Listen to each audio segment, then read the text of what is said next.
continue with that. Also, we got a bit of a weaker bond auction there for the 20-year bond. It was not well received. We'll cover more on that. And then Apple as well, one of their developers, or their former, one of the chief developers of the iPhone, looking at working with OpenAI to move away from screen-based devices. That's obviously not very good for the iPhone, very dependent company there. So as we leave you guys, I want to let you know, trade carefully, and the market goes up, the market goes down, and you, as day traders and as swing traders, you can make money both ways. So make sure to keep that idea in mind, and Adair is telling everybody to get it. Send them off, baby. So get it off. I mean, yeah, fantastic stuff, guys. I mean, I was literally talking about it earlier in the show. We can have a great time, and just like that, things can flick on a switch. Prime time example. Have those stops in place. Enjoy yourself. Enjoy the ride while it lasts, because sometimes it's only here for a good time, as my guy Sharif would like to say, but not necessarily a long time, guys. Dang. Welcome, everybody. So how about that discussion about trading with stops or not trading with stops all week long? You don't want to not have a stop today. Well, that's what I'm saying, because here's the thing. You were there were so many places you were cruising to the long side. So I'm talking about like almost, if you're trading this morning, you were probably holding some longs and you're probably trending to the upside. And you're like, okay, well, if it was Bitcoin, a lot of us were sitting in IBIT or BITX or whatever it might have been, and you just trend up and you're laughing, you're like, this is fine. Well, I mean, obviously that changed in a heartbeat. We had triple barrel bad news, but the bond auction is the biggest culprit, and you better have had a stop, because when we turned, like IBIT, now red, beneath the open, the Qs, look at the turn. Again, if you're not trading with a stop order, you're going to be in a world of hurt. And it cuts both ways. Like, I happened to be in Apple when that news hit. Oh, well, what's the power of a stop order at VWAP? I don't know, saving yourself a $3 move to the down. It's not like look, I'm not, if I didn't have a stop order, I'd punch out before it got out of hand. But that's the point. Like, the point is, you want to protect yourself, because we're in a market where just about anything can happen at any moment, and you got to be ready for it. I mean, especially knowing that the 20-year auction is coming up at 1 o'clock, so you want to protect yourself for something like that regardless. But yeah, about that. So I'm in like the flag short of, like, the bear flag short of AMD. Oh, I did have a little bit of, FOMO's not the right word, but I was not happy when I got, because I was on the bid to cover MSTR short and got hit. And then I'm like, okay, that's normal. And then everything started like going ham. I'm like, oh, that's still good. MSTR is down 5%. And what's weird about this is it never participated in the Bitcoin rally in the first place. The way that I think the way that I think it should have. It never participated the way I think it should have is the best way to think about it. So yeah, the market's looking weak. Like, at this point, like, we're kind of bull flagging or bear flagging to the downside is the best way to put it, Sean, or I don't know. Yeah, I don't know. I don't know too much. The only flag that also the flag flying out of beautiful Lambeau Field is another flag that we care a lot about. Maple Leaf flag, Canadian Maple Leaf flag, yes. Yes. Toronto Maple Leaf flag, maybe. As we go. But yeah, look at this, man. We are short. Hey, what's up, Nick? Nick here in the chat, my guy Nick right here. I can't call you bro because that would be Sharif's thing. So Nick, right here, goes back to what I was saying about trading size. You need a stop loss. Well, I'll show you another. I mean, Neil, I'm just going to harp on the same comment there, but this is me going long. We were short, right? Then I was like, okay, we've fallen right back into $70 again. Let's go long on the TQQs. Well, I didn't have the news in my ear. I had no idea what was going on. So there it comes, and there it goes out. Then when we realized what was happening, we went short, and that is now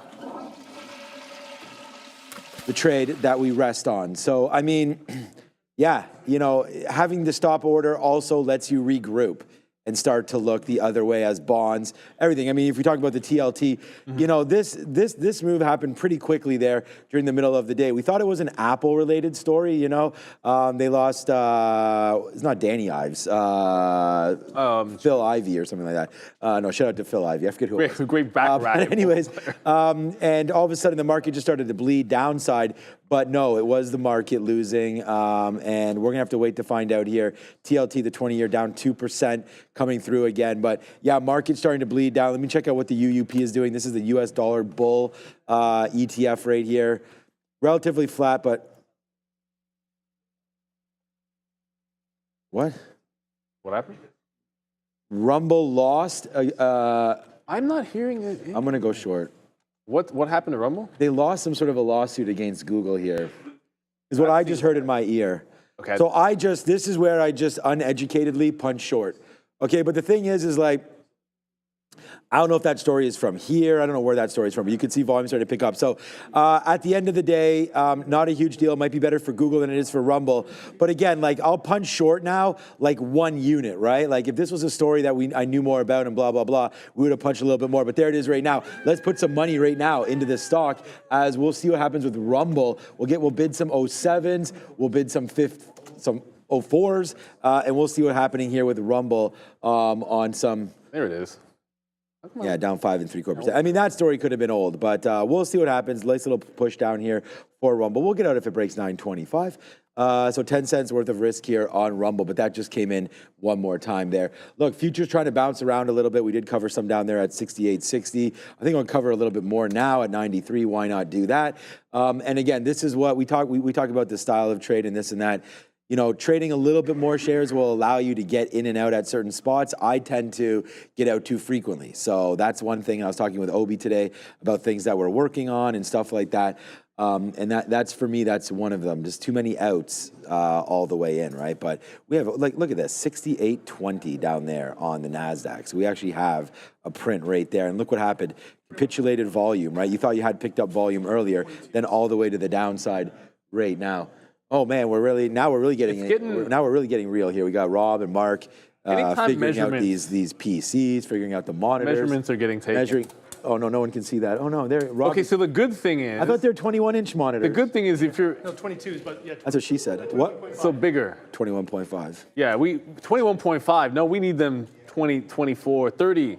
Or the curve monitor, like the joint that Ramin has the joint that Ramin has, like that massive curve monitor, that is legit. Can we get some curved monitors, Mark? Oh, Studio unlimited budget. I can either get you Look, man. 424s. Ooh, are these real options? We can. Ooh. He's saying four 22s or 2 32s. Yeah. Let's do some math over here. I think we need to think about this. I think. Hey man, whenever there's renovations happening, I just say whatever they want to get us. a lot's getting probably spent whatever on Mark renovation. Might as well just see if we can't upgrade, man. Like whatever Mark and Rob think fits best is fine for me because we have 4 of these right now. Yeah, 4 22s. I guess. But like, for anyone that can't, you guys can't see it. Like you can show that camera back here if you want. No, but this one's turned. It doesn't. Anyways, they all turn right. Like some of our wasted space in front of us. Where like we could have more like chart space, which I wouldn't mind having. That'd be. I just tell them they can't do the back shot if I'm not wearing a hat because then you see how bald, right? Yo, Joe. You see me. What's up, Joe? Yo, now you're doing my thing again. Like this is the thing. Yeah, I just show up on your stream randomly. Now you're showing up on ours. Hey man, great minds think alike. Yeah, man, that's what I'm saying. Grinning ear to ear, brother. This is what I'm saying. Feel it. All right, Bitcoin's bouncing. There we go. See, this is the setup that we're talking about. There's like Rob. There's wasted Joe. Space. This could be a much bigger monitor here. Yeah. We could have like one big one that's just like some crypto stuff for us to share. Vegemite. We got to throw that out. No, that's bad by now. 8 ball. What do you mean it's bad by now? This is. No, come on. It has an expiration date. It's bad. I'm just saying. There we go. There's Sharif. Oh, Sharif, slow down, Sharif, man. How many of those shirts do you have? I don't want those to start ripping on you over here, my guy. Wow, Sharif. Easy on the. Okay. Yes. Ayo, Luis. Yeah, let's not talk like that. Okay, so we're ready to go with Sharif. So he's been sitting there for a while. That's a little bit of a behind the scenes, a BTS. As my wife goes, send me a BTS. I'm like, all right. Yeah, I know. I'm like, IDK? All right. So Sharif, we're ready to go, man. So let's go.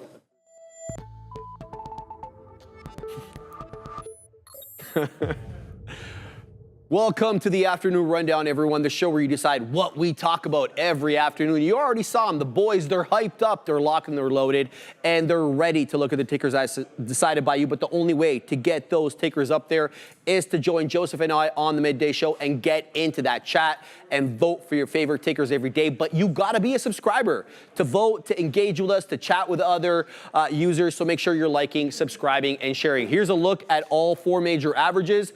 It wasn't like this when we first started the midday show there. We were in positive territory on 3 of the 4. Now all 4 major averages decidedly negative, with the NQ down 0.9, the ES down 1.25, the Russell 2000 really taking on the chin today, down almost 2.5%, and the Dow down 1 2/3, likely as a result of UNH and Apple. Apple, bad headline there. Let's have a look at the first ticker as decided by you guys, NVDA. Giving back the entire day move, upside down or Christmas tree retracement as we call it here on the floor, down now 0.91, still, around that 133 mark in case you were wondering why. An administration official from the AI department where David Sachs is working, coming on Bloomberg, and says that the US will not be removing the chip curbs on China. We had been hopeful about that with the removal of the AI diffusion laws with the new Trump administration. Looks as if it's going to be a bit more nuanced than that, boys. You think? Well, yeah, look, it's going to be, I was reading that highlight and I was like, China, curbing their chip deal here with the United States. So we were really long NVIDIA, man, and we were loving life. Like, this was a 134 long, and this is why, once it starts to hit some of your targets, it's just time to empty out the clip. So we only had one small piece left. Once it broke VWAP, we got out. It just happened so quickly. I was like, what? So we should have had about 20 cents better on that last little push. But we only had a small amount of shares left. When I got out there, it was when I was turning around the Nasdaq trade. So I was like, I'm going short. I'm not going to hold an NVIDIA long. We wind up getting out. This is a monster trade for me today. It's going to be P&L number 1 across the board. And it was just from going long early and then boom to the downside, right? And so it just really gave it up. But look where it's bouncing off of. Again, like, support and resistance seems to hold. That's yesterday's low. It's a completely different world today than it was yesterday if we're going to have this China issue, right? But still bouncing off of 132.74. We wrote down on our sticky note, look for NVIDIA long, 132. So we're almost there before we can start to reverse this thing into a long. But what a great day it was for NVIDIA until it wasn't. And this is why stop orders, getting pieces out as you go, very important. Most of my outs, though, were near this, where we sort of went out yesterday and this close, 134.50 and change. But yeah, wow, what a day for NVIDIA shareholders today. Wild ride, man. You were cruising and then now you're bruising as you look to make a little bit lower here. I'm still short the NASDAQ and Rumble. That's it for me right now. But yeah, so far, I want to read that headline again at some point on Rumble when we get a chance to slow things down a little bit, because it sounds bad. I traded at Rumble went up, actually. Huh? Rumble went up on that news. I don't know, when you read it, it sounded really bad. I didn't get a chance to read it myself. Thank you, Chris L. Enjoy a beer and a hot dog at the next Jays game. Thank you for putting in work every day. We all put in work, but you know what we got to do? We got to get the whole team out to a Jays game this year. We'll try to pick a good one, have a little bit of fun. Once a month they do like dollar hot dogs. That's a fun time to go to, because you get like 20 hot dogs. Well, you go early. This is the trick. Just with the super chat. You go early, so that you get all your dogs right away, so that you're not trying to go in between innings, because the lineup for the dollar hot dogs in between innings, but even, it's not just the hot dog, the beer line on hot dog day, you can't. Just don't even bother. Like, you better wait for the beer guy to come down. Don't wait in line. That's what I was going to say. Just hail the guy. It's like hail the guy. Like, you never want to wait. You'd be there for like 3 innings. It's stupid. But thank you. We appreciate you. Look, at AMD, I swear it was longs this morning on these chips. They were. It's just, we're in a different world. Obviously, I wish I could tell you, like, when this trend broke, I drew this after the fact to just make a point that, like, anytime there's like a trend line that you work off of, win, lose here, or draw, when this trend broke, it bounced off the trend line initially at 1 o'clock when the auction hit. So it bounced, respecting the trend line, then immediately broke it and consolidated under. That is the dream reversion trade if you can be fast enough to get it. But you got to be Johnny on the spot in a situation like that. I'm just short the bear flag down here, and a similar thing. I'll show you ARM. These are not entirely different. Here's Jack. So like these, like I'm short here, right in front of the 132, like these highs, and then short AMD, the bottom of that flag. Before we go, I do want to acknowledge one thing. I don't know why CoreWeave is sitting this one out, but CoreWeave is up 17% still. It's not that, these are all-time highs for CoreWeave. It doesn't make any sense to me. How can the auction, the 20-year auction, drive markets down, there'd be bad chip news, and CoreWeave holds the highs? So none of it makes sense, but CoreWeave doesn't have to make sense if it doesn't want to. That said, I have this trend line up. If it breaks it, I'm going to take my shot at it. I did get away with one earlier, but I discussed that in the middle of the day, at the lesson of the day. But this trend goes from the first pullback at 10 o'clock to the VWAP dip at 11 to this last dip, which it held the line on this bond auction news. So to me, that shows the significance of that trend. This breaks, which it may not, and then CoreWeave just goes up forever. But if it does, I'm going short. Let's talk about the alphabetical one. Oh, not yet. All right. Yeah, before we do that, let's talk about easy trading computers. Have you ever entered an order to buy or to sell, hopefully sell today, and the price you got filled at is completely different from what you expected? Well, that's called slippage. Slippage happens when you're trading on an old or an underpowered computer and it costs traders a bundle. So that's why our friends at Easy Trading Computers created the complete guide to trading computers. This guide shows you exactly what technology you need to succeed as a trader and to avoid slippage. Go ahead, scan the QR code or click the link in the description box to get a free copy of this guide. And yeah, you don't want to have too many PC slowdowns in a market like this, where 1 second you're like, hey man, this is great, and the next second you're like, what just happened? So definitely check that out. Easy Trading Computers. Scan the QR code today. You good over there, Sharif? All right. Then let's go back. There's a company called Google, something about AI, something about all this stuff. Let's go find out what's going on with OK Google.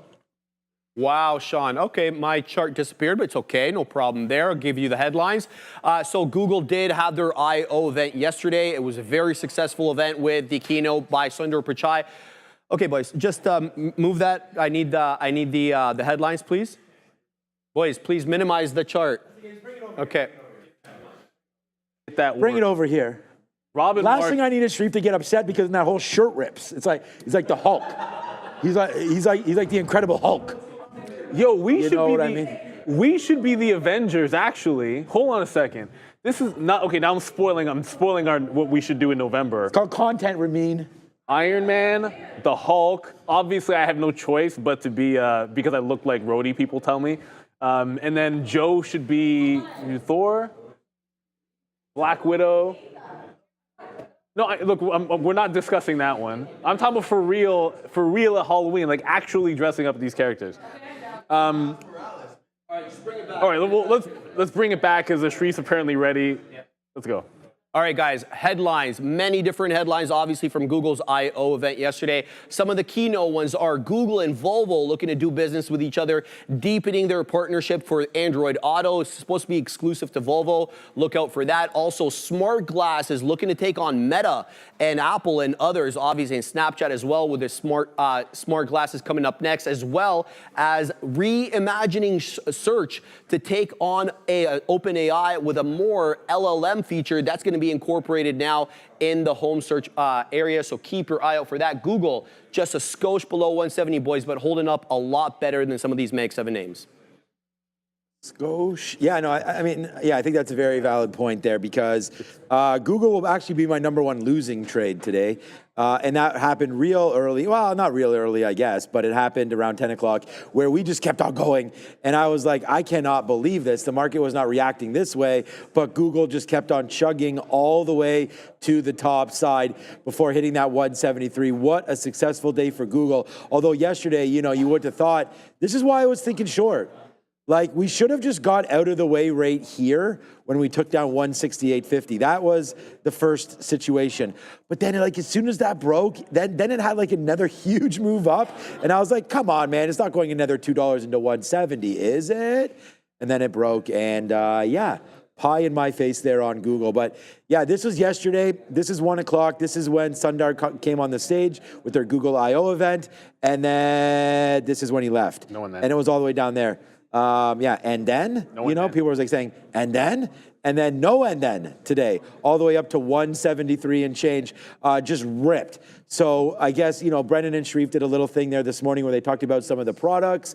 Obviously, when, you know, it was looked at overnight, traders felt like maybe Google maybe had found their way a little bit. And everyone that sold, your boy included, and I didn't get back in, but it felt like there was a mad rush to start to own some of this name once again. And so there goes Google, man. Great trade today to the long side. And I think Sharif just brought up a great point, whereas if it's holding upside right now in this kind of a market, maybe it is something that you want to look for, even if you don't think there's a rebound today, maybe in the upcoming days. The strength is here for Google, and we just took out the 200 period pretty easily today. Obviously, that move down in the market's hurting it. Anything back to the 50 period now, basically where I sold might be a decent buy, but yeah, I still like Google's pattern right now, but I've already talked about their search business and that I'm not a huge fan of where that's going, especially with OpenAI and their browser that's coming down the line. We just saw a executive from Apple take a position there at OpenAI.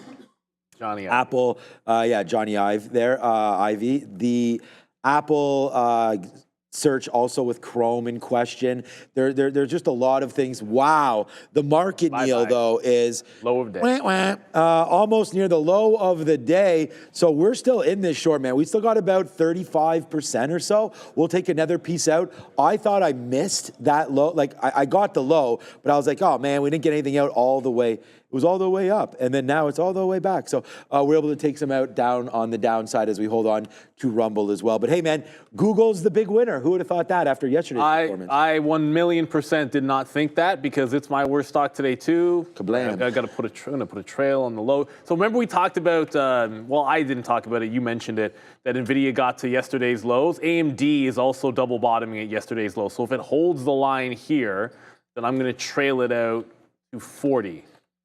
If it holds the line. So I'm going to do that. But my only thought on Google, you've got to be able to be self-reflective sometimes as a trader. This was the trend that I left it in there. You know, if I'm willing to take it off of levels, it's trending up. It broke the trend line. It was a completely clean trend break. And I shorted, like it did, there was a close underneath the trend line here, but then it was a green bullish candle. So I got in and like instantly out. But if you just waited and waited, this isn't at 1 o'clock when everything fell. It ended up breaking that trend on a lower high and gave you some pretty clean entries off of that. So, you know, it's a fail for multiple reasons for me, but mostly because when you're looking to fade something and you have an execution strategy, you should execute on the execution strategy. We say that all the time. I didn't have an execution strategy on XPeng because I'm pretty sure it never broke out. Hopefully it didn't, otherwise that'll suck. Let's see what happened with XPeng. Deliveries, Neil, and profitability beating on the top and bottom line. Look at these delivery numbers, guys. Up 102 guiding, 102 to 108,000. If they actually meet those targets, their guide, that'll be up 237 to 257% year over year for deliveries. XPeng, the absolute best of the Chinese EVs right now, obviously excluding BYD, ahead of Li, Zeekr, and NIO, guys, which is having a bit of a tough year. NIO's been having more than a tough year. If you look at that chart, it's a lot more than that. Anyways, yeah, XPeng did break out that top. Right. Yeah, so. Wow, what a day. So yeah, it did. So there's the daily chart. I guess we'll redraw these, but it's a moot point now, everybody. It was an ascending wedge into a flat top so there's your flat top. You can hit the save. It's about 21 1/3, that high. So what happened at the open? Clean break of 21 1/3, right about $1.50, and now it's trending down. So it's descending wedge now into a flat bottom. Yeah, so XPeng, was it a long? Yeah, I guess it was a good breakout long. Didn't have it. But yeah, it was a pretty clean breakout after all in XPeng. Overall, when you do this move, you do want to close above the wedge, generally speaking, for like anything longer term. So if it were to give it right back up, that would stink. And then I would start thinking about if it breaks this to that. So if we close underneath that 21 1/3 today, then you start thinking about a short underneath I guess, that upward channel. But yeah, so I don't know why there. I don't know. You're talking about this space. I don't know why there's a space there in my monitors. My setup is a little bit different than yours. I don't have it. Like, it's. Yeah, I don't know. Strange. Okay, so what were we talking about? Oh, XPEV. Okay, so I just wanted to look at like the randomness of, you know, like a Lucid and the kind of move that that's had over the last little while. Obviously, giving some back a little bit there today. Some of these names, $2.30 up to $3. Some of these EV names, like Rivian yesterday was monstrous, up to 17, I believe. Yeah, back into 16 and change today. Down a little bit. We actually got to $17 today. So I don't know. Something's going on in the EV space, that's for sure. We've seen Tesla on a monster run, and now you're seeing Rivian on a very, very similar run as well. It's not like these cars are getting any cheaper. They're still pretty expensive to buy. Rivian's still not making any money, nor Lucid. XPeng's, I think, was making money on their report there today. But, you know, BYDDF. There's BYDDF, there's BYDDY here over on the bye-bye chart right there. But my chart just closed automatically. But I mean, you know, one is different than the rest, right? This BY, yeah, exactly, Sharif. So there goes BYD, right? I mean, huge move to the upside again today. So as the market is like getting hit, BYD is just like, I'm not even looking at the market, and we're still going upside. So yeah, I mean, there's one winner in this space. I'll get this chart back up for you guys in a minute, but I guess I can get rid of this. I have a stream deck. I'm going to delete that folder there, but I'm going to get that chart back right here. But yeah, BYD seems to work. XPeng, great hit. We saw them breaking through $22, a big space there for them. That is XPeng. Blindly deleting a folder, you never know. Bye-bye folder. That's probably fine. Moderna. Yet another bad day for Moderna. I mean, I tried a couple of days ago to break out. Today, not so good, down to the tune of 7 1/3 after announcing that it has withdrawn its pending biologics license application for a drug codenamed mRNA 1083, guys. Really looking to diversify away from COVID, but having trouble doing so. This chart, that's 7%. Like, there's like 5 or 6 like charts of the like what's the craziest pandemic chart that you've got out there?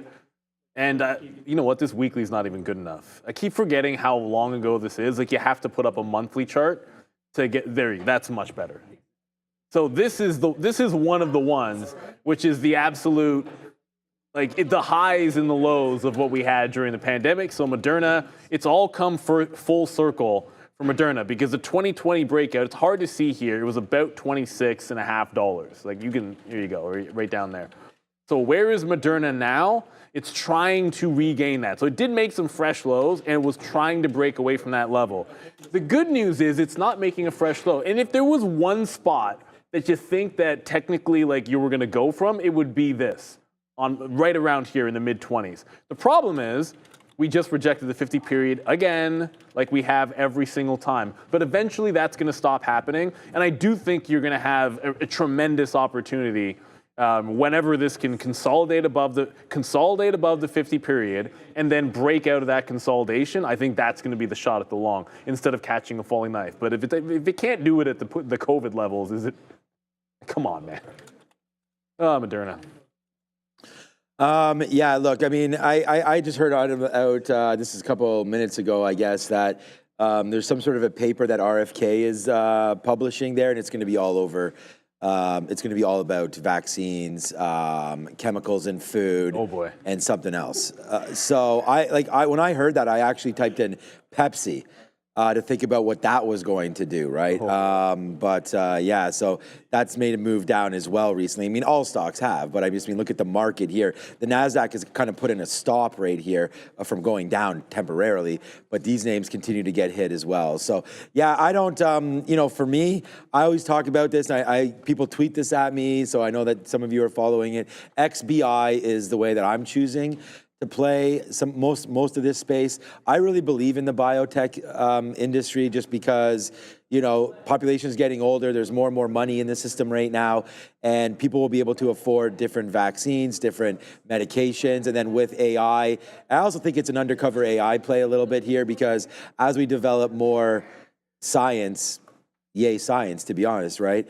As that comes through, we'll hopefully be able to figure out a few more solutions, cures to various causes out there, ALS, like anything like that. And, you know, the winner is going to be somewhere in this ETF, and I don't know who it's going to be, but I believe in the space, and I just say yay for science and boo for Moderna if you're a shareholder.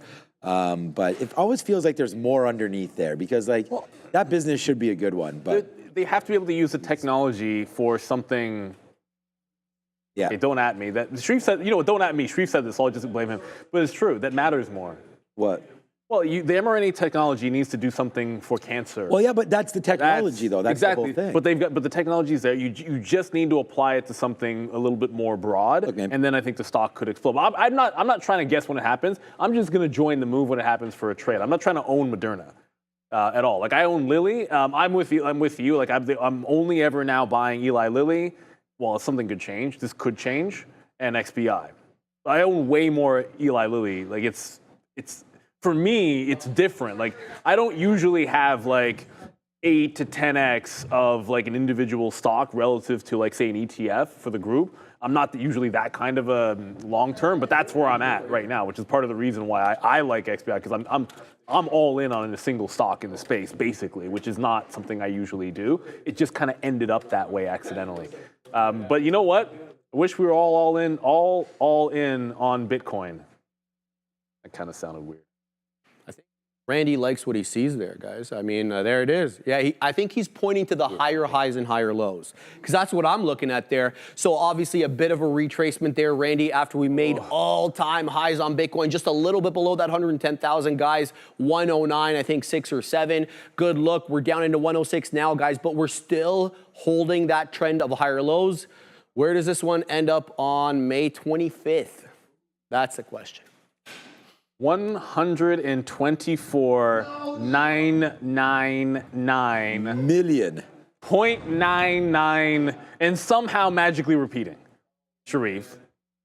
You just got to sit on the offer and just not let it break. Could you imagine if it did? I mean, anyone has a couple $100 million there can just sit there and see if they can hold 125. But if it broke 120 and didn't get there, that would be cruel. If it gets 120 and doesn't get 125, because then you have real hope, legitimate hope. And if for anyone that's wondering, Sharif and Joe have a bet that by Sharif's birthday, May 25th, Bitcoin, if it gets to 125, Sharif wins. If it doesn't, Joe wins. And I believe it's an amount of IBIT that one has to give to the other. So that's the reason we joke about it. But we didn't actually.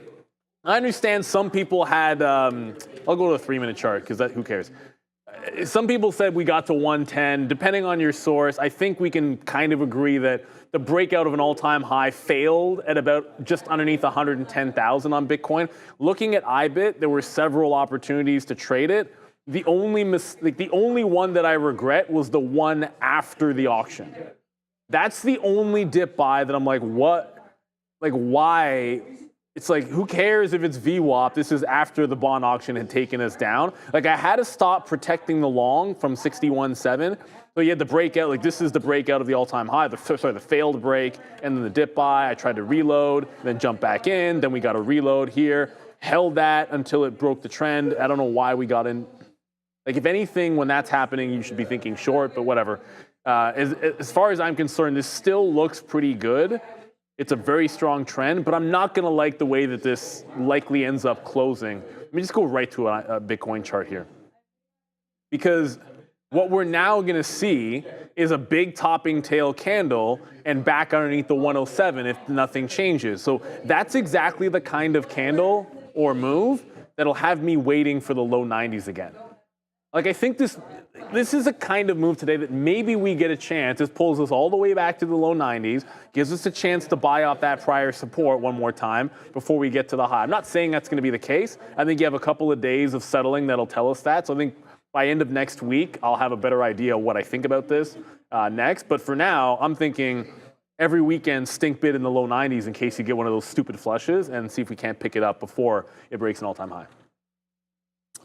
Yeah, we had a stink bid at 103 that got filled, and it's not too stinky now. It actually smells pretty good to have that fill. But we'll wait to see if it gets a little bit you know, down to the downside one more time. Look, there's the stop order that just played again, right? I mean, this is the whole thing. It's like, buy. I told you guys we were putting on a position on IBIT, and we did that. And then when it went to the all-time highs there, we were like, okay.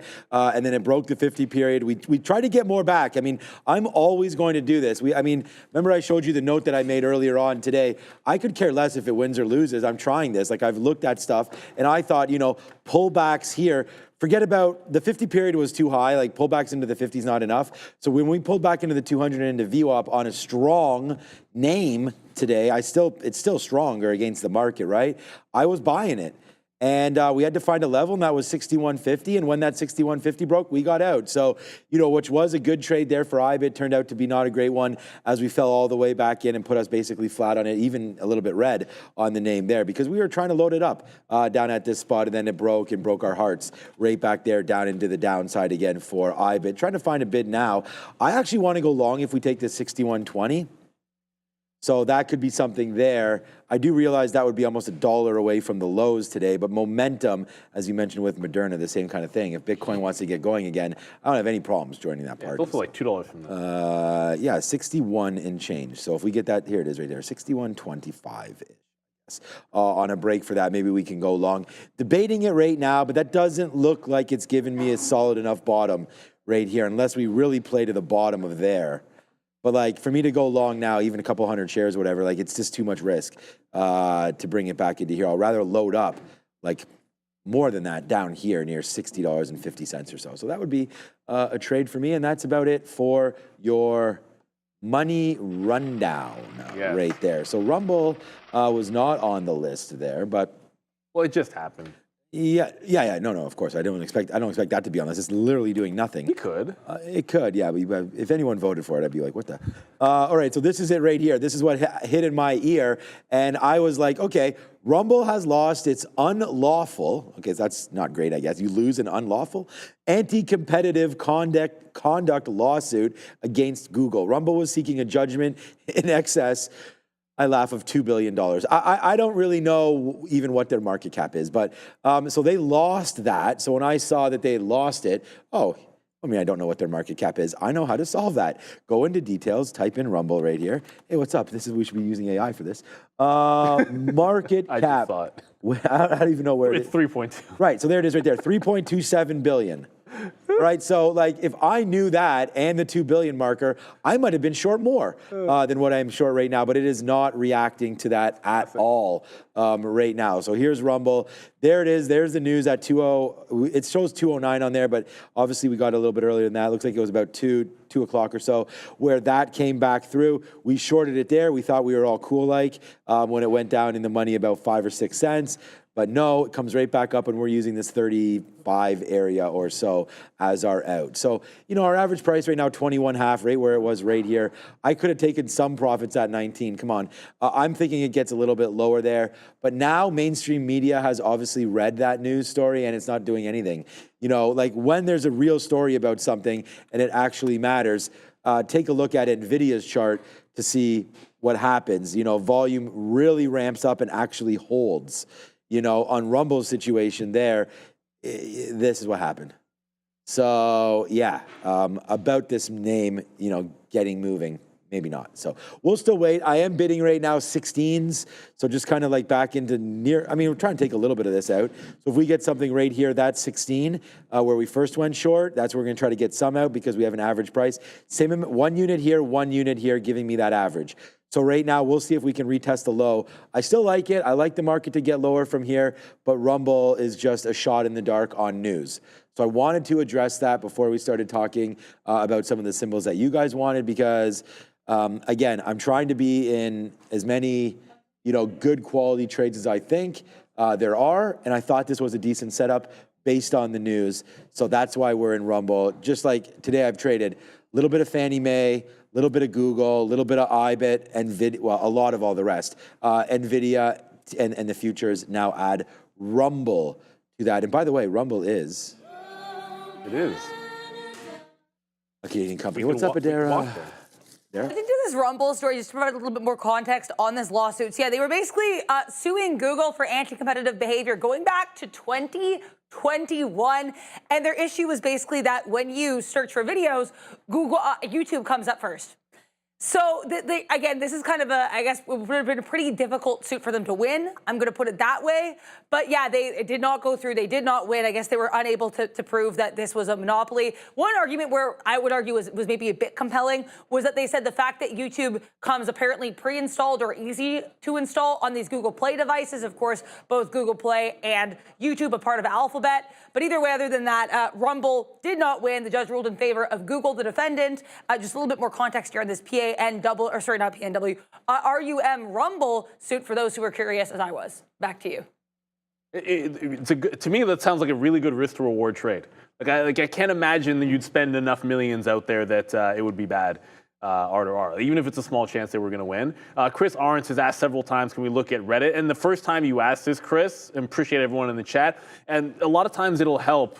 Like when people, if you're asking a question, first of all, if you want to be in the chat and ask any questions or engage in our fantastic community, make sure you hit the subscribe. It's a subs only chat. Hit the like, hit the subscribe, everybody. Let's pay it forward. But if you at one of us, like if I go at Sean, wait a minute, you're not in the chat. You in the chat? Yeah. This is like backfiring on me. Test. Yeah, Are you in the wrong There it chat? is. Where's my test that I just So I put go in there? at, no, I scrolled up. Oh, yeah. So I go at Sean Katina, and then I go, yo, what up? Yeah. And then I go to the bottom and see how it, Chilling. like that'll on Sean's screen, it'll flash. So Jarhead showed it, like it'll just show up for our names, and it's easier to find it. So that's all I'm getting at, Chris. But why is Reddit poo-poo? Because I think that's along the lines of what you had asked earlier. Look, before this even happened, before we had the bond auction, before we had bad news with regards to NVIDIA, China, all that other stuff, this was already breaking down. So you had a relatively weak stock to begin with that gets met with bad market news and bad news in the bond market. It's not a good recipe. It also flat bottom broke. So everything about this was weak before this happened, and lower highs. We've always talked about these liberation of the tariff tops. Well, this never broke it. Then when we got the euphoria, it made a lower high. Then it lost the 50 period. This is all with a death.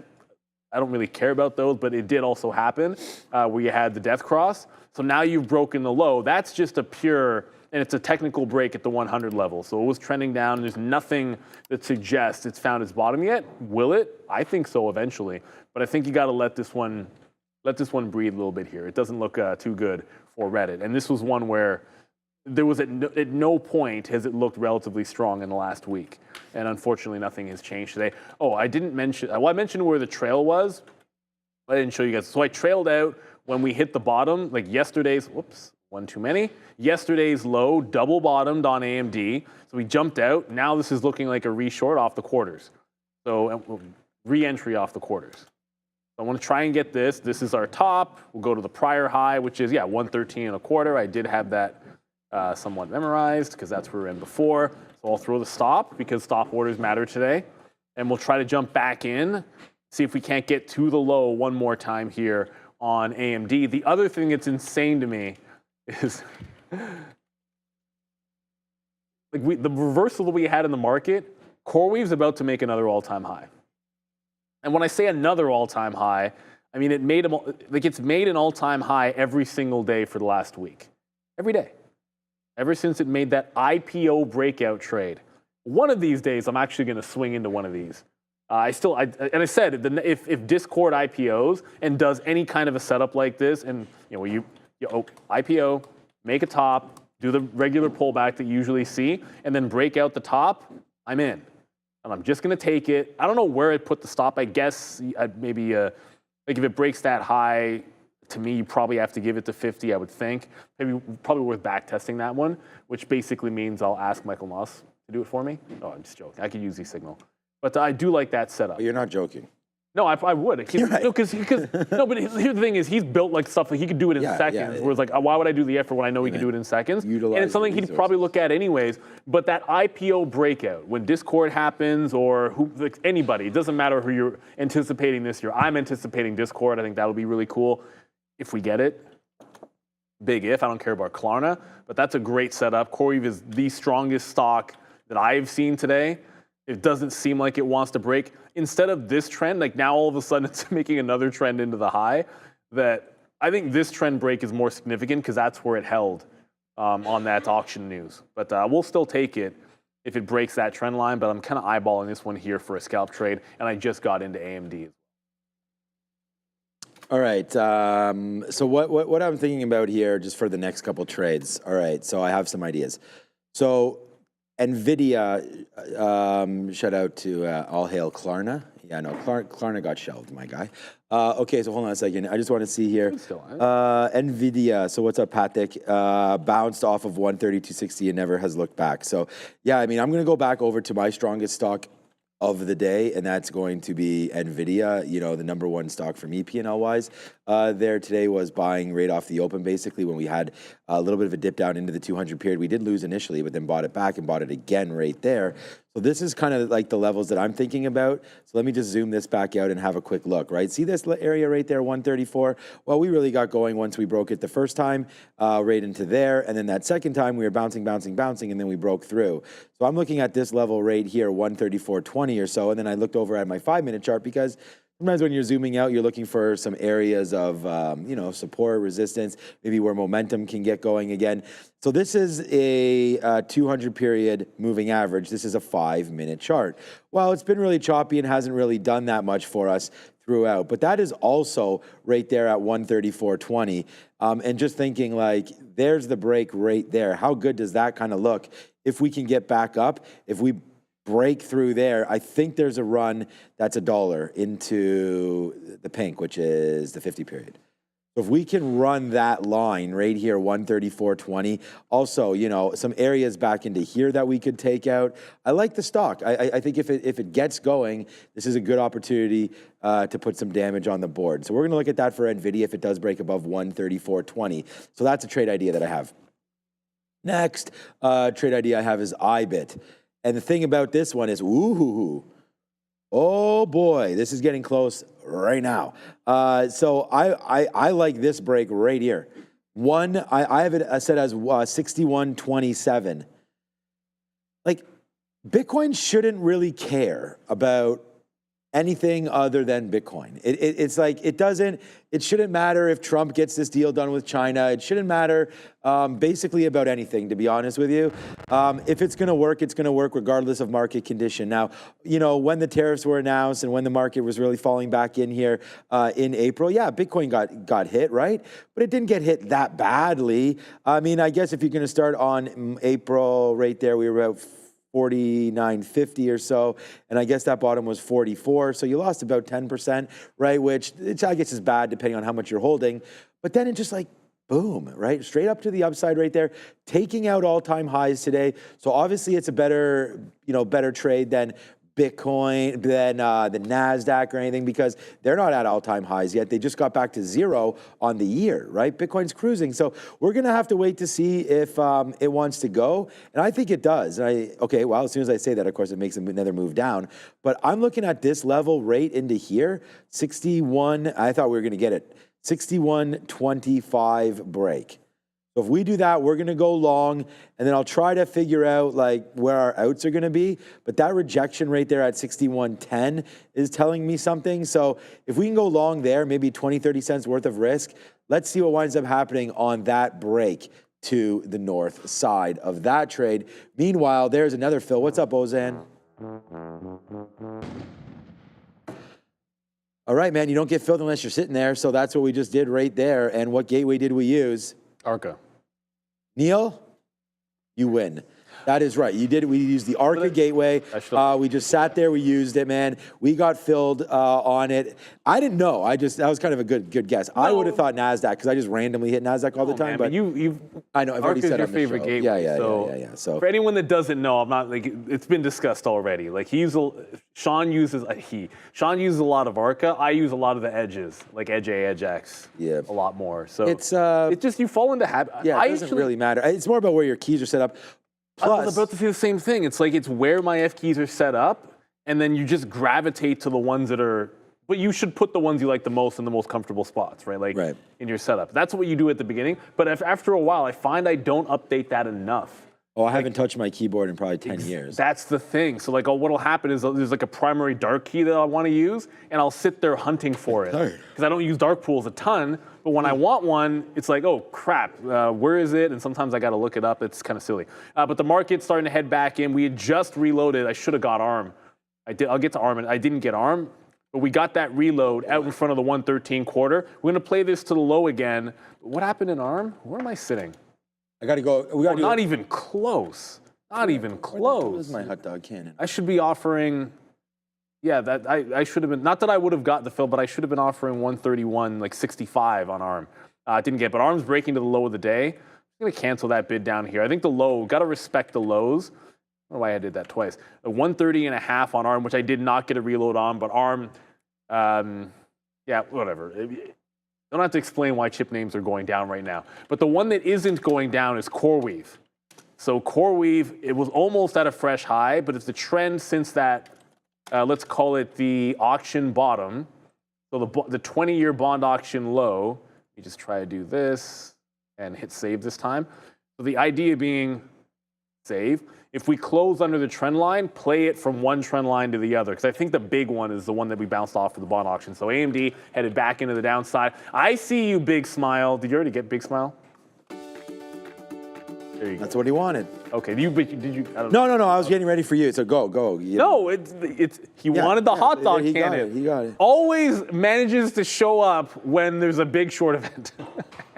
Yeah, I didn't realize the name was Big Smile now. So that was, I think that's a Changed Sharif. it. Yeah. Sharifism, and they came up with that. So thank you, Kyle, for everything that you've brought to the show. I mean, you've given some great ideas, lots and lots of super chats. So we thank you. My hat's off to you, Kyle. And you already know, you've already been invited by Sharif. If you're ever in and around the GTA, the Greater Toronto area, you are more than welcome to come in and ring that bell with your friend Sharif, or any of us, of course, as we go. Ring my bell. If you want top tier odds and total control, then ProfitX is where you need to be looking. It brings you peer-to-peer picking, open AI access for automation, and cost-efficient trading all in one place.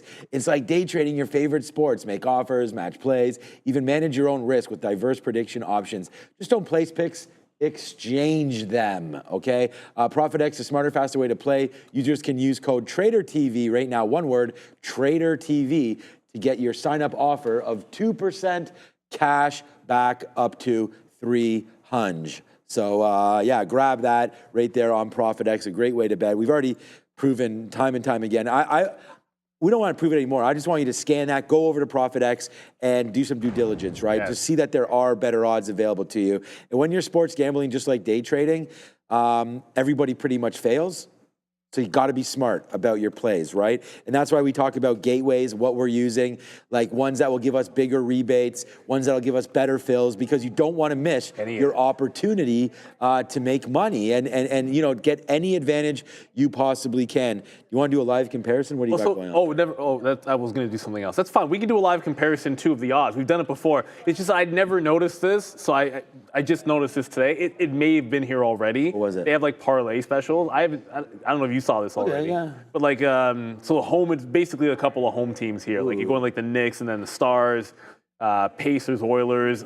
Like because you have Pascal Siakam on the Pacers and then the Oilers being a Canadian team, I think I'd be more excited by that. But that would just be like a fun homer bet. So what do you have for the money? Okay, so let's say we want to do Pacers. Yeah, let's just go to the NBA. So Pacers 174. Oh, 156. Of course. So you're at 174. So that's 20 cents better. I mean, for gambling, I mean, that's going to be huge. You just have to bet 100. So you get paid $174 on a $100 bet. Yeah, Over here, you're only getting paid 156.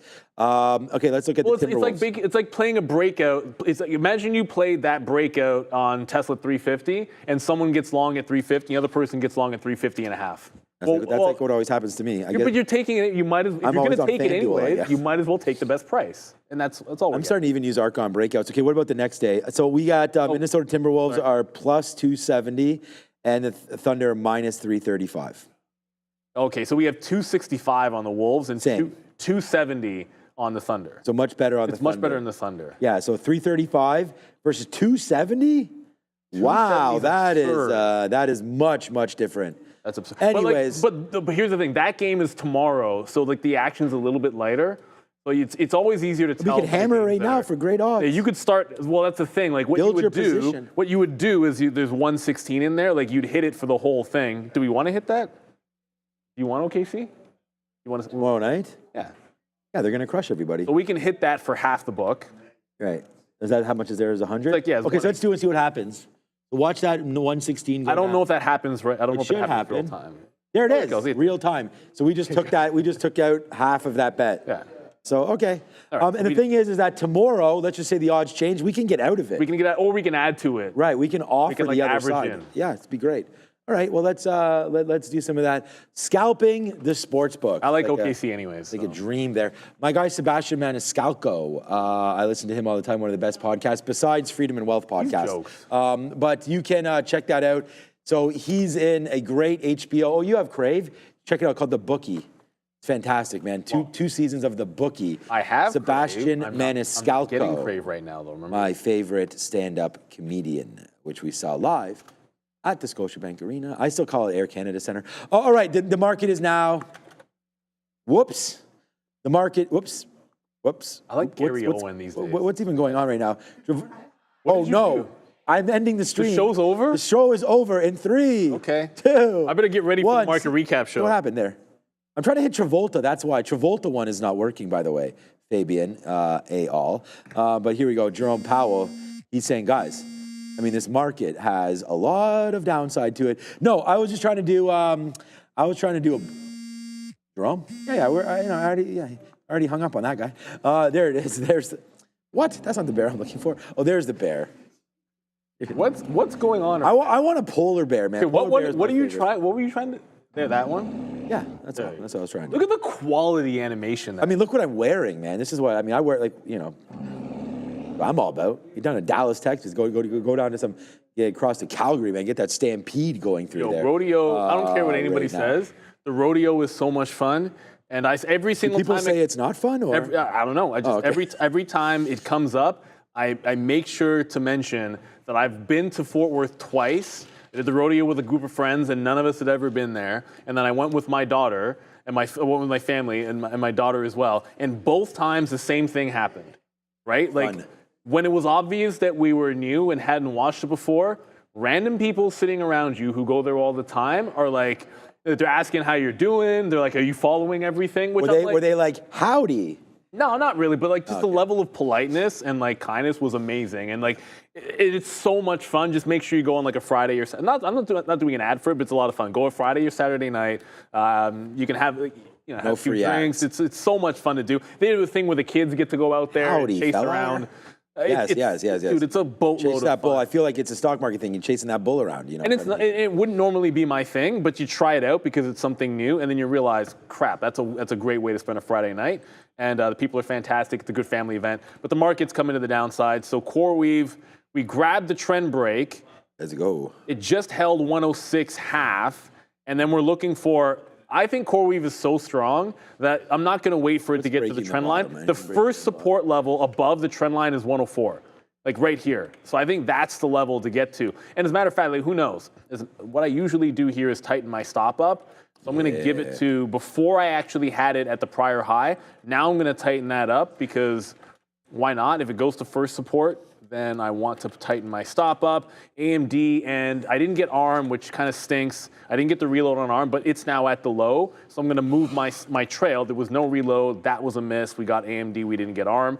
I'm going to trail this back under to about 131, or just under 131. Doesn't feel like this is moving quite as much as the rest. AMD, we did get the trail, and it just came right back. Dude, that's crazy. I was about to put a stop in. Now I got to punch out. I think I just used ARCA. Yeah, attaboy. Well, it was so last time I had a trailing stop when it got down there. It's the same net effect. It bounces off the low. I give it to that prior bar close. But once I realized, no, this is a punch out at that moment. So all three things happen at the same time. Trail out on ARM, first target on CoreWeave, and punching out of AMD. I used ARCA, and we were just talking about this. I ended up using ARCA because it's literally the key. And this goes back to my first week as a trainee because it was Sean's setup, or like I think maybe a lot of people as well. Like my most comfortable buy key is my ARCA. It's my F8. So if I'm just quickly doing something, I probably hit ARCA. If I'm thinking about it more, I hit Edge X, which is my F7. Right. That's the middle finger. Yeah, no, in training, we always had everybody set up to basically the same keyboard, and then as you do your own. Yeah, you feel more comfortable with it, and then I didn't change you can mine. set it all up. Okay, well, we are entering in a couple of seconds. You're going to hear a crazy graphic hitting because it's a certain hour that's coming up right now. And you know what I was thinking? I want to get more shorter. Nasdaq down 1.27 right now. I would love to get a play back to the 50-period moving average. We talked about that. You know, and that's exactly what's written on this extra small. It is, get ready for it right now, Ramin. It is. Power hour. Yes. Was that worth the stop there, Ramin? Wow. Okay. You just flat out was like, no, and then walked away. That was a little extra. Tough one. Don't be rude. You take her away from the board, but it's No, Ramin's so much fun. It's a tough crowd. Yeah, but anyways, we wrote this down just playing around. It's a 50-period or VWAP pullbacks for the TQQs. And of course, I'm just talking about 1-minute charts because there's no way I'm going to get it on the 5-minute chart, right? Like if this comes back up here, I don't even have VWAP on the 5-minute chart. So this one, right, because VWAP should be the same on every chart, which is why I don't have it there because it's volume weighted. It has nothing to do with the time. But right into there, $70.50 right into there. So we're not getting up there right now. So I got to use the 50-period rate here. So I was thinking about a little bit of a bump up here to 68.75. Like if we can get that, let's just see if the market wants to continue to push a little bit lower. We've been getting out on the way down, but we're getting lighter and lighter on the position, right? So we need to add a little bit more juice to this if we're going to sort of end the day with a bang here. And I'm not trying to put on a trade just to put on a trade. That's my job. Like we're sitting here trading, trying to make money. So I want to get money in where I think the getting is good. And, if we can come up to that 50-period moving average and I can load up there around 75, I have a kind of defined outs, which would be about 50 cents higher than that. I don't think I'll hold it for that long if we do get it into there. So that high rate there is 83, so that's not going to be good enough. Maybe even just 69er up there. Maybe we can get out an even number, but I don't like using even numbers on an ETF because it has nothing to do with anything. So we can wait. But yeah, 68.75 or so would be a great shorting opportunity for me on the triple Qs. The question I have for everybody on the chat, though, is are we punching shorts? Are we punching day lows? I guess that's a better question. And if we are, is there a better setup than the futures right now to do that? Like, is there a shelf break that actually, whoa, Palantir 122. Okay. Did not realize that was that low right there. Wow. Right. So this is not be one that I would punch short because they got bought up right there at 121 like crazy. So I wouldn't punch this short right here. This is not near it. So that's long. Can you zoom that in for a second? 30 minutes ago. So we just heard Nike raise prices on some of the more expensive units there. But that was about an hour ago, the guy said. So yeah, so that makes sense right there. But adding to the cost of your shoes when you're not selling that many right now, not a great business model. But okay, yeah, EDBL. I mean, yeah, we can go. I'm trying to find the shorts. I want to answer a question because a couple of people did tag. Anything else? Did tag about AES. So this, I feel the same way about what were we just? It was the other name. It was Reddit that we were talking about, and someone's like asking, "What do you think about AES?" Well, I mean, suppose if you like it, you've been able to buy it at $10 and win, and that's it. Like there hasn't been any other way to play this, at least recently. Well, I mean, unless you're short, right? So if you've been short, then yeah, short the pops, short whatever resistance it is, probably short every trend break, like whatever your short entry is, short a flat bottom break. Or what do you want? Short like a 52-week low, like whatever short ideas you have been working on this stock, and then buy $10 has been the only other answer to it. So it's retesting 10. I'm not buying it because like whatever, I don't know anything about them to take this trade. But that said, that's the only look. And the best part about this for a day trade is potentially tomorrow you could be, if we go down further, You could go down 10%, be short sell restricted. It does millions in volume, and you could have a bounce off of support. This would be in theory tomorrow if it ends up down 10%. Then you'd have an SSR bounce play underneath $10. That would be a cool setup for a day trade, but I'm going to stay away from AES there. Just don't want to, like something that was already weak into a weak market, unless it goes down that 10 points. Not really that interested. Deep Tranquility says you've been shorting Netflix from 12.11. I sold some Netflix. Does it finally look good? See, today's the best day. If you sold something recently, because buying is better, if you sold something recently, it's about the day that we get to look at it. And, oh no, it's still kind of above where I sold. Doesn't really matter. We haven't pulled back very much on Netflix. Netflix is up today It's still. positive today. That's what I'm saying. If you sold it yesterday, you lose because No, I didn't sell it. at the high. No, I didn't sell it yet. I sold it. Yeah. I sold 10% in front of the prior high. I just didn't know it was this strong today because I don't really look at Netflix that often. It's just something I've held on to for like a really, really long time. And sometimes when that happens, you want to I like to reassess the percentage that it is of my portfolio and that kind of thing, and then trim on that base. And if it ends up too much or too little, make some decisions. But if you're short at 12.11, that's conveniently literally the high of the day, Deep Tranquility. So if you were short the high, like why not? And you could legitimately say, you know, you're taking this little curl, like you short this when it double tops. And I probably, like 12.10 is likely when it broke the trend line. Actually, no, wrong. No, it broke the trend line at 12.09. So, yeah, and that ended up being a great short. So why would anybody not hold on to shorts that are this deep in the money?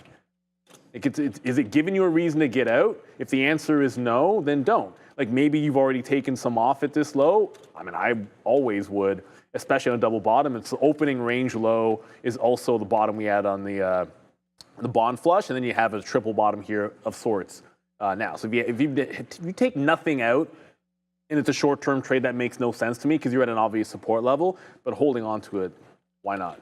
As far as I'm concerned, I think that IBIT I'm going to stick with the gut. 104 on CoreWeave was this prior low, and you're working into this high at 103.5. So I want to be out in front of it instead of VWAP because this trend line is a monster on CoreWeave. Like all day long, it's the only thing I looked at that actually held its trend after the bond auction. So I think it's going to respect it.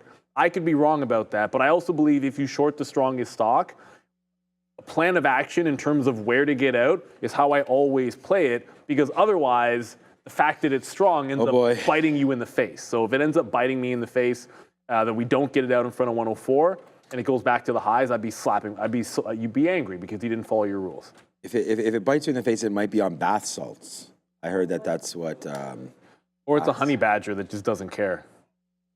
And don't mess with honey badgers, man. I remember there was like those old memes where honey badgers just going around just destroying everything in sight right there. But the honey badger hit this market because, wow, we go short there and the bear continues.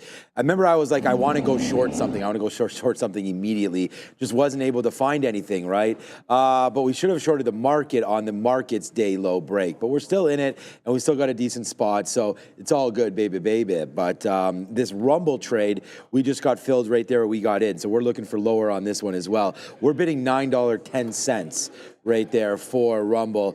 Hopefully that will fill us, and then we'll see about getting downside. Tesla, yeah, good call there. Andrew Sandoval, what's up? Andrew, I wonder if your cousin is Pablo Sandoval. Okay, but yeah, this is looking good too for a break. Yeah, great call. I mean, everything's going to be near the lows, but this one, also near the lows. Here we go. Wasn't someone telling us something about 334 or something earlier today? Well, maybe it was just because that was the low, but there comes Tesla right now. What a disaster. I should have... For some reason, I didn't think about this. Like, yeah, of course this is going to be a problem for them if China's a problem, right? I mean, there it goes. Nice downside move there in the market, taking out new day lows here for the market and new day lows. Like, we're at $2. I mean, right now, legit $2 in the money right now on TQQs off of the flip up. The flippening happened right here where we were short, long, flippening, boom, to the downside. We're still up the most on NVIDIA, but this is trying to push for that as well. Rumble's trying to do something, but we're waiting for that. Is there, you know what? Okay, I got to restart my e-signal again right now because it just, I'm wondering if I think I'm going to restart my computer. Sometimes the cache or whatever, it's just like, it slows it down. And I noticed, a trick is, it's not a trick, everybody knows this. Mine's fine. It's just about YouTube. Like, so I have the stream loading on the side. I've put it down to not the bare minimum, but I do. I'll show everybody right now. Like I set it up because I have the stream up the entire day. Like I go see how I have like 144 I set the stream to, so that I can leave this up all day long and it's not going to chew up.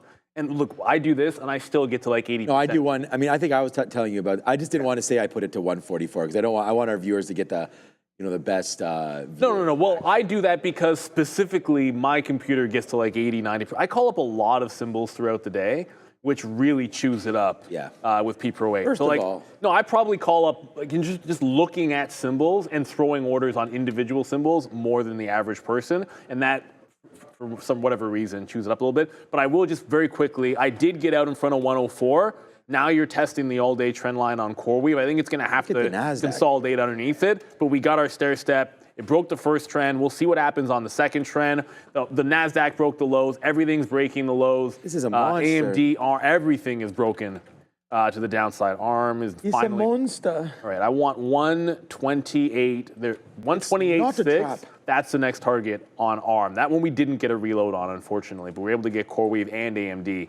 Now let's see if we can get another flush lower. The market wants it badly to the downside. Yeah, first of all, we got to get you ready to maybe shut the stream off because 469 likes, 6,500 of you watching. I mean, we talked about pushing the short. We talked about it getting lower and lower. I've got Rumble on, which is a big trade right now. Not big, but it's getting working now. 8 cents in the money. We've got this TQQ position, which is now $2.20 in the money. So let's see if we can get 1,000 likes, man. 6,500 of you watching. If 1 out of every 5 of you hits the like button, oh wow, okay, 600 right away immediately. Thank you so much. They like us. Thank you they really, really like us. And just because you did that, let's go the money storm. So let's see if we can get the money storm going right now for the shorts. Big Smile is smiling. Wow, there's a fill right there. Big Smile, that's for you again. I hate to celebrate the short because I looked at my account earlier today, should not have done that because now when I look again, I'm going to want to not be happy, but it's a nice move to the downside right there for the Qs. And I said, let's find something to punch short. I was not joking. I was like, we're going to punch short the market. But instead, I got sort of obsessed with this 50 period and sat there. Did not get that fill. There it goes, man. It's a breaker 1.9 right now, and it is breaking to the low side. So I have some old bids still in here from before. But let's just see where those are. They were 68.50s. We're already way through there. 68.50, yeah. It was down here. So it's, 66.50 was a level right into here. Yeah, that is 66.50. So this is where I'm sort of thinking. We have clear line downside right now. This little level, 66.75 to 66.50, is an area where we bunched up a little bit. 9 o'clock back on the 13th before the market ripped. So yeah, giving back pretty much all week right now. This is what's wrong with the market if you're sort of a swing trader. And that is that, it's one tweet, one move, and it just changes the whole complexity and the whole direction of the market. So like you're already, like what was a good couple days there, you're all the way back to the 13th. Like it's the 21st now, so you're all the way back into here now, completely giving everything back on the Nasdaq. So if you had FOMO that you might have missed something, you didn't. The market right now is starting to get a little bit lower, and oh boy, more coming through here for Rumble. I'm sitting at 10s. I might just put a bid right now. It's turning out to be a decent trade right now on Rumble to the downside, playing off some news. So scalping, momentum, news plays, level breaks, like we've got it all right now, right here, right now. And Brendan and everybody might like this one. We just almost more than doubled there our likes, up to 927. So cheerio to everybody out there. Thank you so much to everybody for hitting the like button. And just make sure you also, of course, hit the subscribe. Because you don't want to miss it every single day we're here. Whether or not Bitcoin's blasting, whether or not the Nasdaq, whatever's happening, we're here.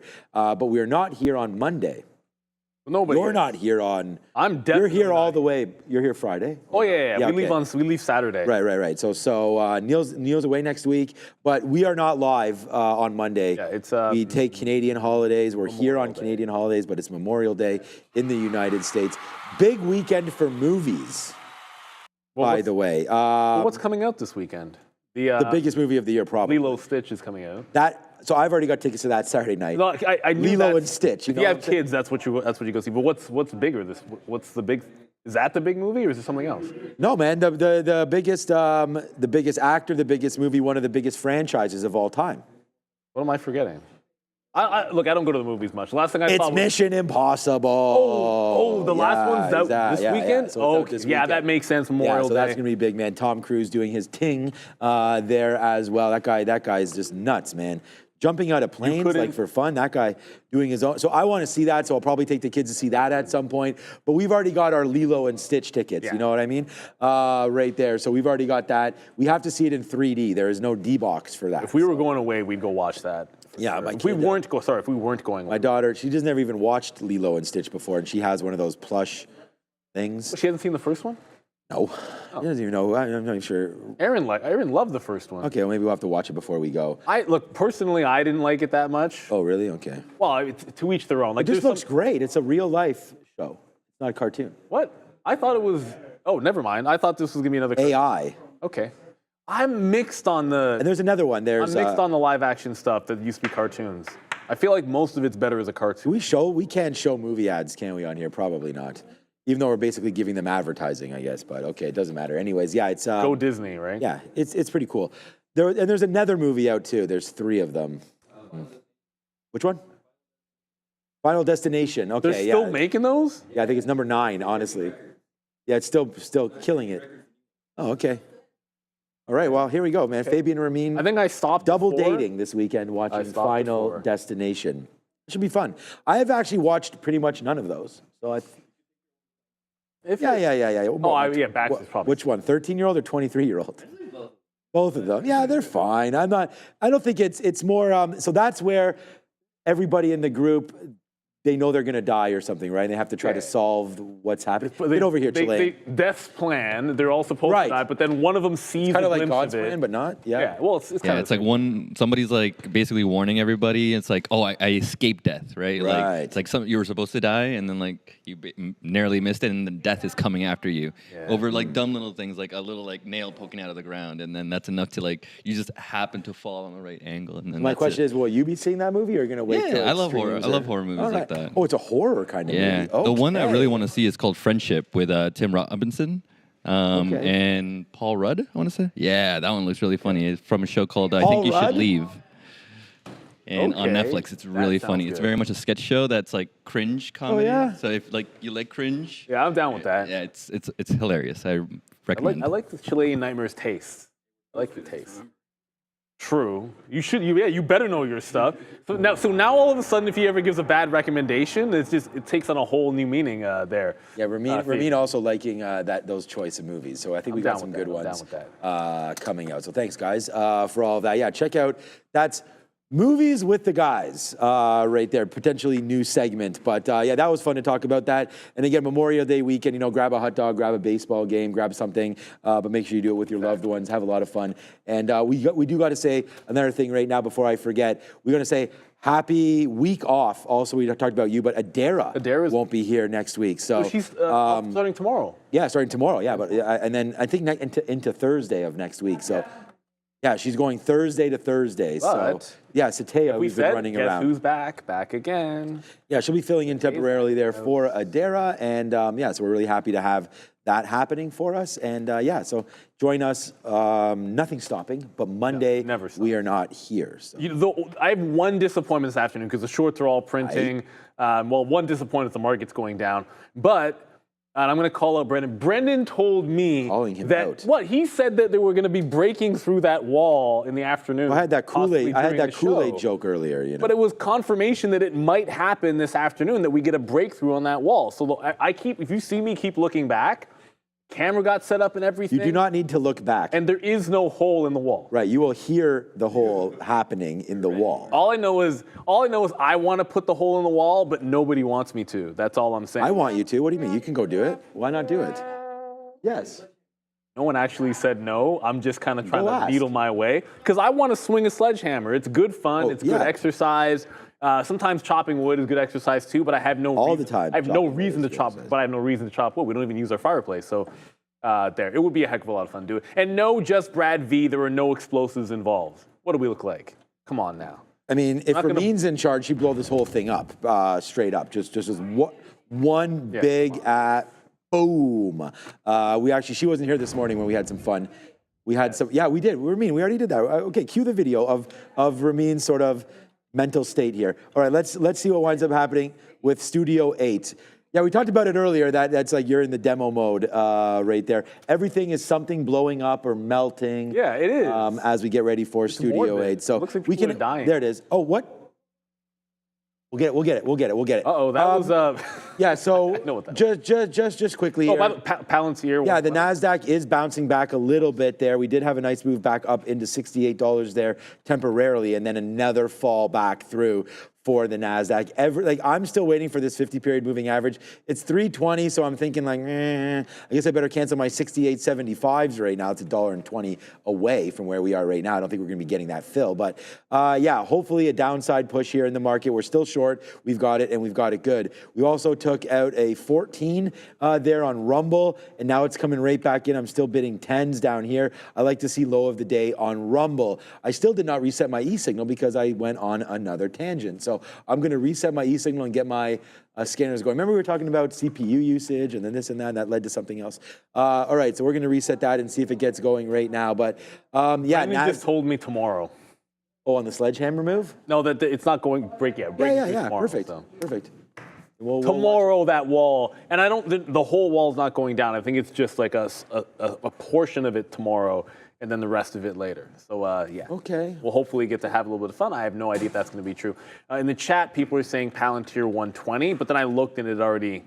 It was 122 last time. No, but it already happened. This has already happened. Look, if you're trying to find bottoms, like reasonably speaking, like it's still. Like it's crazy, but you're still kind of bullish at 110 and semi-bullish at 115. So like those are the levels I think you're concerned with if you're looking to catch a falling knife. I'm holding for the low on ARM and then I'm out of it. But let's go to Adara at the desk for an update.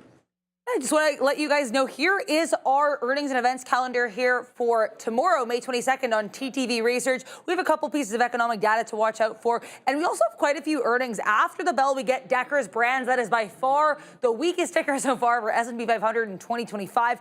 We'll also get Autodesk and Intuit. Before the bell, we get some retail names like Williams-Sonoma and BJ's, but we'll also get NanoX Imaging, which is one that is followed sometimes by retail traders. I also want to let you guys know, yes, I will be gone for the next 4 days, but you will have a steady stream of content coming through an X at TTV Research the entire time that I'm gone. I've pre-scheduled everything, so that means we will get weekly events calendar still coming out on Friday at 3 p.m. Every single day around 3 or 3:30, you will be getting your daily calendar for everything you need to know, and we'll get some infographics posted throughout the week as well. So you guys will definitely not be without content, even though I will be gone from this desk for a little bit. Back to you. Thank you very much, Adara. Look, Zatay's going to do a bang-up job. Absolutely. Can't wait to see her on the desk, and we'll be all excited for it. But much-deserved break for sure there, Adara. And I hope you have a ton of fun. Like, at the end of the day, trust me, we all love what we do, but there's nothing. Sometimes you just want to take a good trip or take some time off. It's great for the mental. I hope you do get some writing done because Adara had a really fantastic. Can we talk about this? So Adara, everybody knows what's going on with UNH. And this morning, Adara was talking to Sharif and I about how it's going to make a fantastic screenplay or story. And so we're just like, Adara, you're a writer and you know the markets and you've been following the story. Write it. Because I think it's going to be a fantastic, it's going to be a huge, everyone's going to want to do this. So you should do it. No, thank you. I mean, I'm thinking, we know what happened with Theranos, The Dropout, the show that was made with Amanda Seyfried, and the guy from Lost. Apologies, Naveen Andrews. We also have, there was the other thing as well that I was thinking about that I mentioned this morning. Oh, yeah, the dope sick with Michael Keaton about the Sackler situation with opiates. So I think there is a precedent there. Potentially a mini-series in the works. And certainly, I think, obviously, condolences to everyone who has been hurt by UNH, but also UNH, what are you doing? Why is it happening? Exactly. Oh, by the way, UNH is dropping. So UNH was actually doing relatively well throughout all of this, but all of a sudden, it's starting to lose a bit here. So it had been making a wedge. It's broken this wedge already. So, yeah, it's already, there's no point in me drawing this upward sloping and downward sloping wedges because you've broken down through the low. This is another one breaking. What else is going on here? I mean, I'm almost at target on ARM, which I'm trying to respect. Yeah, at this point, I have to move my trailing stop. So shelf break. Click my drawing tool again for some reason. Shelf break. So 109.5 is where the new trail goes into here, or we get the actual low. So just going to move my trail on this down to there. AMD, I guess it was a hold through the low. I got out because I liked CoreWeave better. And we took CoreWeave. CoreWeave's starting to break down, but it's holding. And CoreWeave, how are you holding? It's still holding above 100 bucks. Wild stock, man. So hold on to your shorts that are working. Cute doobies. Wall Street loves UNH. Remember this. That's the only reason I went into a swing on it, but like I was reading some of that stuff, and I remembered why I didn't want to be an investor in this stock, and then now I bought it for a swing trade. What is it at now? It's back to 303. It's just well, it's holding 3 bills. like it's some icky stuff, man. Like it's hard to feel good about this company in any sense, just from like your mental state. Well, that's it. As to what they do. Like if you are like ethically investing or something, you may stay away from it, but there may be a good opportunity there for grab it in there. Yeah, no. I don't know. I get it. It's hard I always find it hard to talk about it because I don't know that much about it. We have a different system over here, but all right. So again, everything's starting to break. Like that Bitcoin is not going to hit me right there. And I don't think I don't really care that the market's about to close for crypto. I mean, not the market for crypto, but that the market's going to close, period, because crypto really has nothing to do with that. So I was just saying that, this would be, I'd like to have the market going as well if we could punch through the 61.25. But again, that was just a level that I was looking at a little bit there. If it does hit for us, great, but may not do anything. So that's 61.20 to 61.25 right there on IBIT. So that was a level that I was talking about.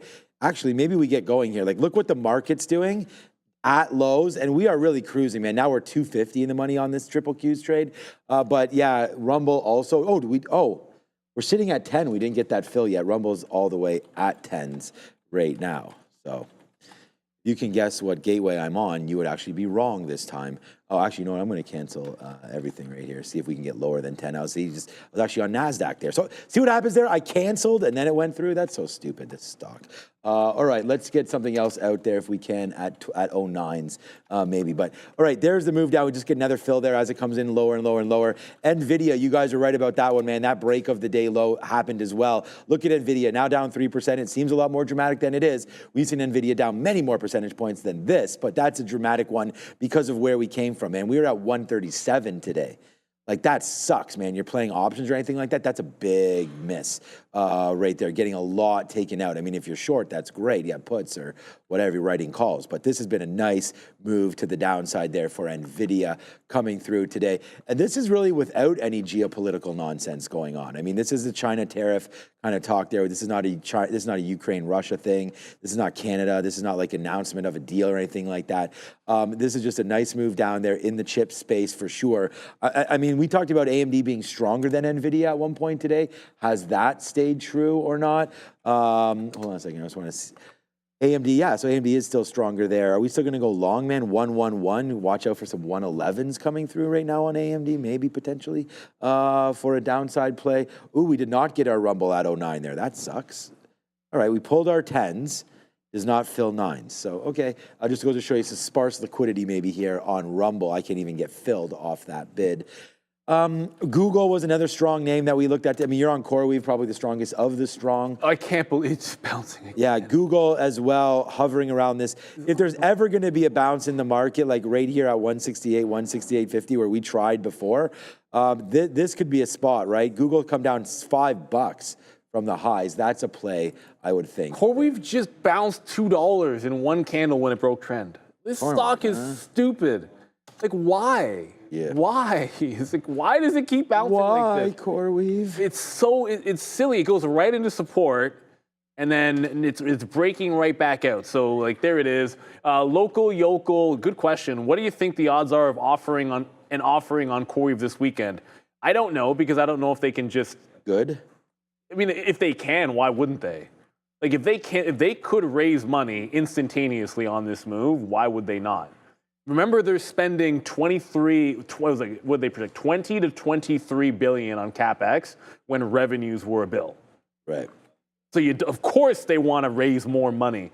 So why wouldn't they? Like, obviously, if you took this trade, like when it broke out the prior IPO high, you've just made over 50% return in like a week and change.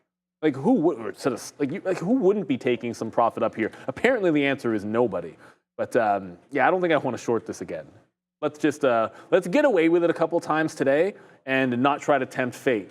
I think what you're looking for for an actual short would be some kind of a decelerating green candle with like a topping tail, and then a red day, and then after that, then go for the short, right? So it gets deceleration, put in a nice red candle with a topping tail, and then it looks like more of a trend, and then you short it the day after that.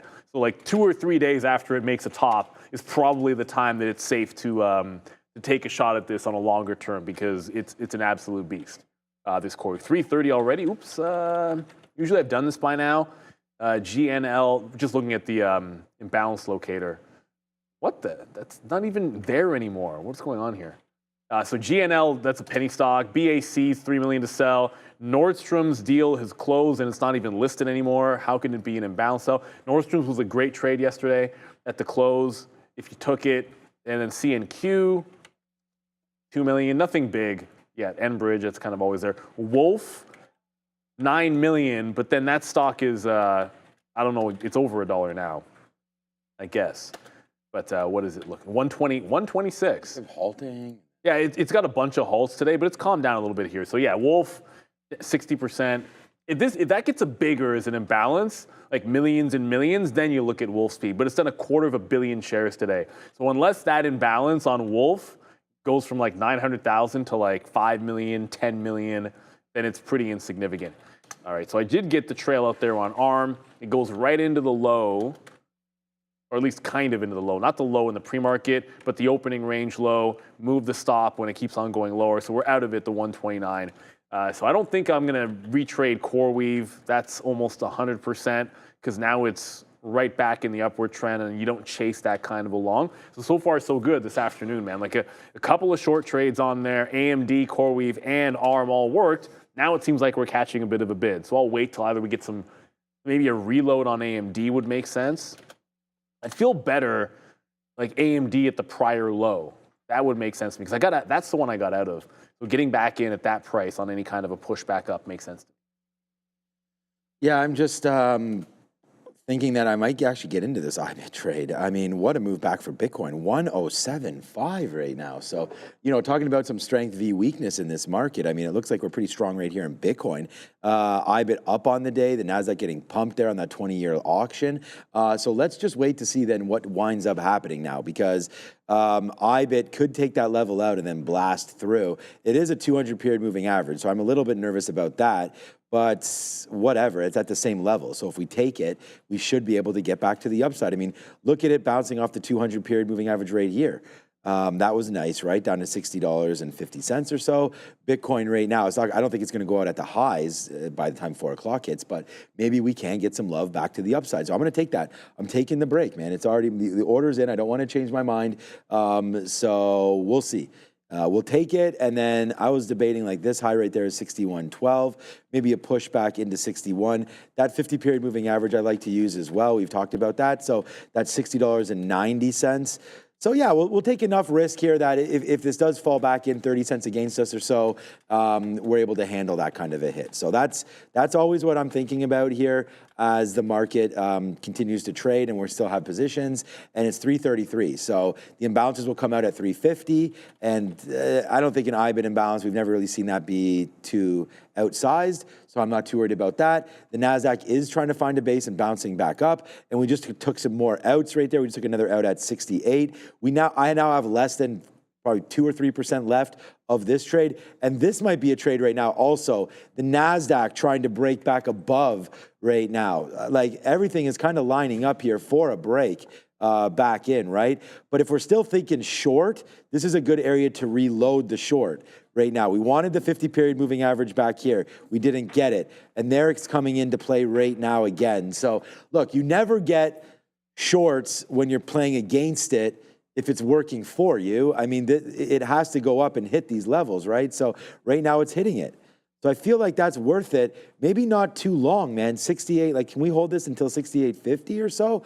Maybe 50 cents worth of a risk right now. The TQs is right at this level. I think this is worth a little bit of a reload. So let's just put on something here at 94.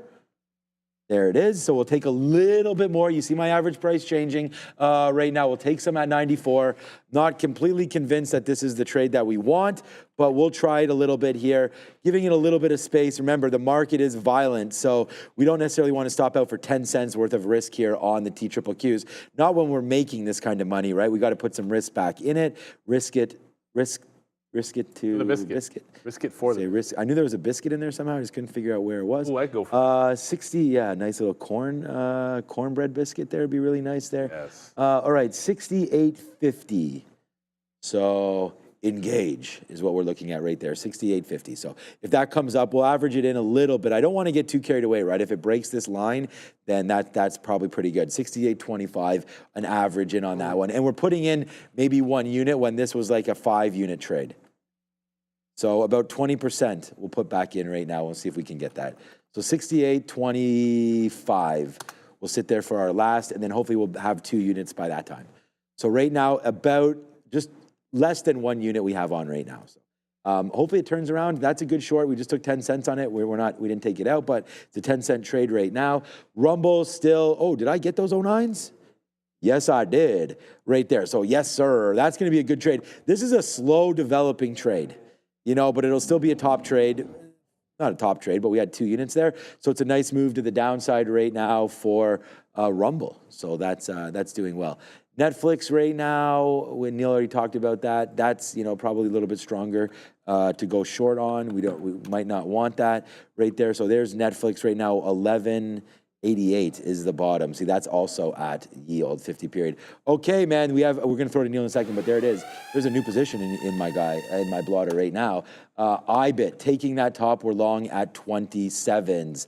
Could be a problem. We're going to give it back probably to 61 or so, okay? So if that happens while we're going to Neil, then you know what's good. So that's what we're doing right now, 61.27, trying to play this long in IBIT. And if you're looking for other opportunities right now in a moving market, and there are plenty of them, then eSignal is for you. The first month is free. Boom. Still free, everybody, so get your chance right now. You know the line right now. Trade smarter, not harder. Upgrade to that elite experience. Analyze, strategize, capitalize. I never say it, so I just wanted to say it this time for Joe.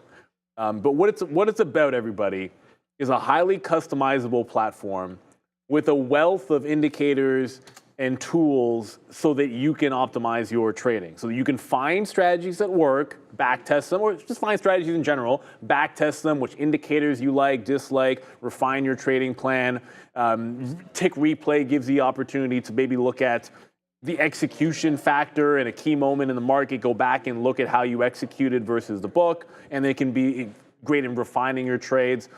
Tick charts are available, pretty much everything. Ooh. API access, connect to multiple brokers and trade directly through it. Scan the QR code, guys and girls, and you know it's free for a month, so it doesn't really hurt. Like you look at the hot list here, you'll have the imbalance locator, which we also have, and we'll show you guys in about 15 minutes or so.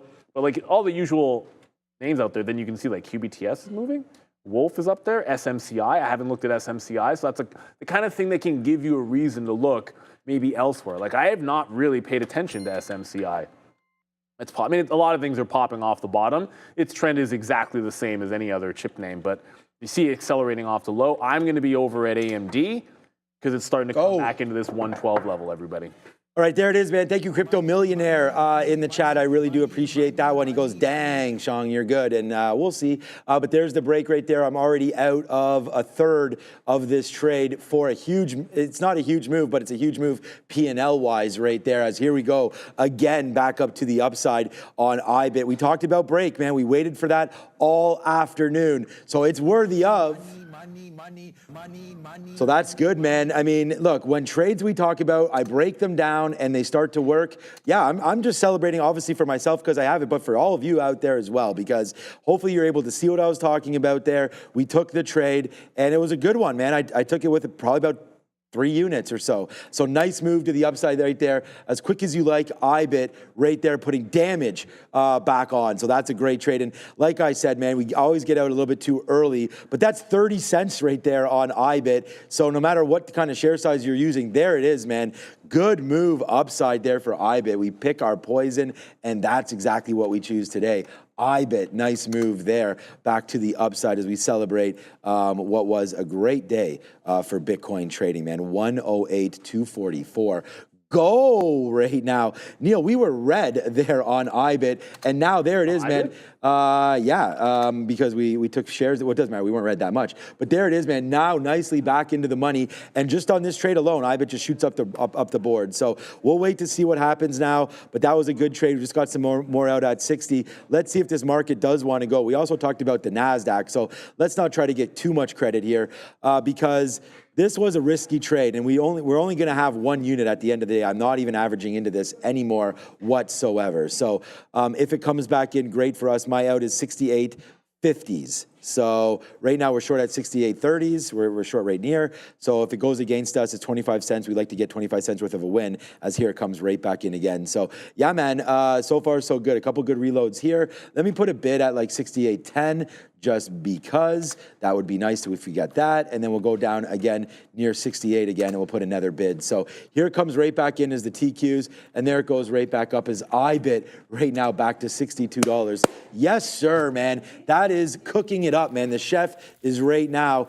cooking it up for you guys. IBIT over there, we've got that. Neil's flat. I'm on TQs and on Rumble, and everything turning out so far so good here with only 10 minutes until in balances. No Miami Dragon. You cannot buy in to this prop floor, but you can be a member of Real Trading. You just got to go to realtrading.com. That's who we trade with. I've been here for 24 plus years, and it has been fantastic. But yeah, able to trade everything. So there it goes. Nice move to the upsides. Let them cook. Only options you can't trade. That's what the only thing that we don't have here at Real Trading. Forex, not that a lot of people trade Forex. There's a good reason for that. It has to do with, like, it's easy to get leverage as retail for Forex, but the kind of leverage you can get on equities, or equity in general, or futures here on a prop floor relative to what you can in retail, it's a huge advantage. But it's not as much of an advantage in Forex. That's why you don't see a lot of traders. But you got just about everything in there. We'll try to keep it perfect this afternoon, but if I'm looking for a short, that means being patient, because the market gets really bouncing. As you can see with IBIT going, now you're really screaming off the lows in AMD. CoreWeave is going to go to the high again. Oh, yeah. Stock is unbelievable. Stock is nuts. The reason I'm groaning, like CoreWeave is my best stock today on 2 trades, but the reason I'm groaning, I have not had a long in CoreWeave since the IPO. Okay, it might not be. Maybe there's another day trade in there, but on IPO day, that's all it is. That was, and the funny thing is, it barely moved. Like, you look at the IPO day, it doesn't look like anything, but everyone made money when it IPOs, because that's how, that kind of a trade is just an easy trade. You get in, you get out. As long as it doesn't break the low, you're making money. But it's been in such a crazy upward trend. That's what it's all about. And like that reversion long was just as good. Like, this is the other thing I'm getting at. Like, if this trend trade gets you a clean entry, then what does drawing tool? What does that trend trade give you? And even the problem with the long is it actually happens faster. So when it breaks that trend to the upside, like you're long in here, and you never look back.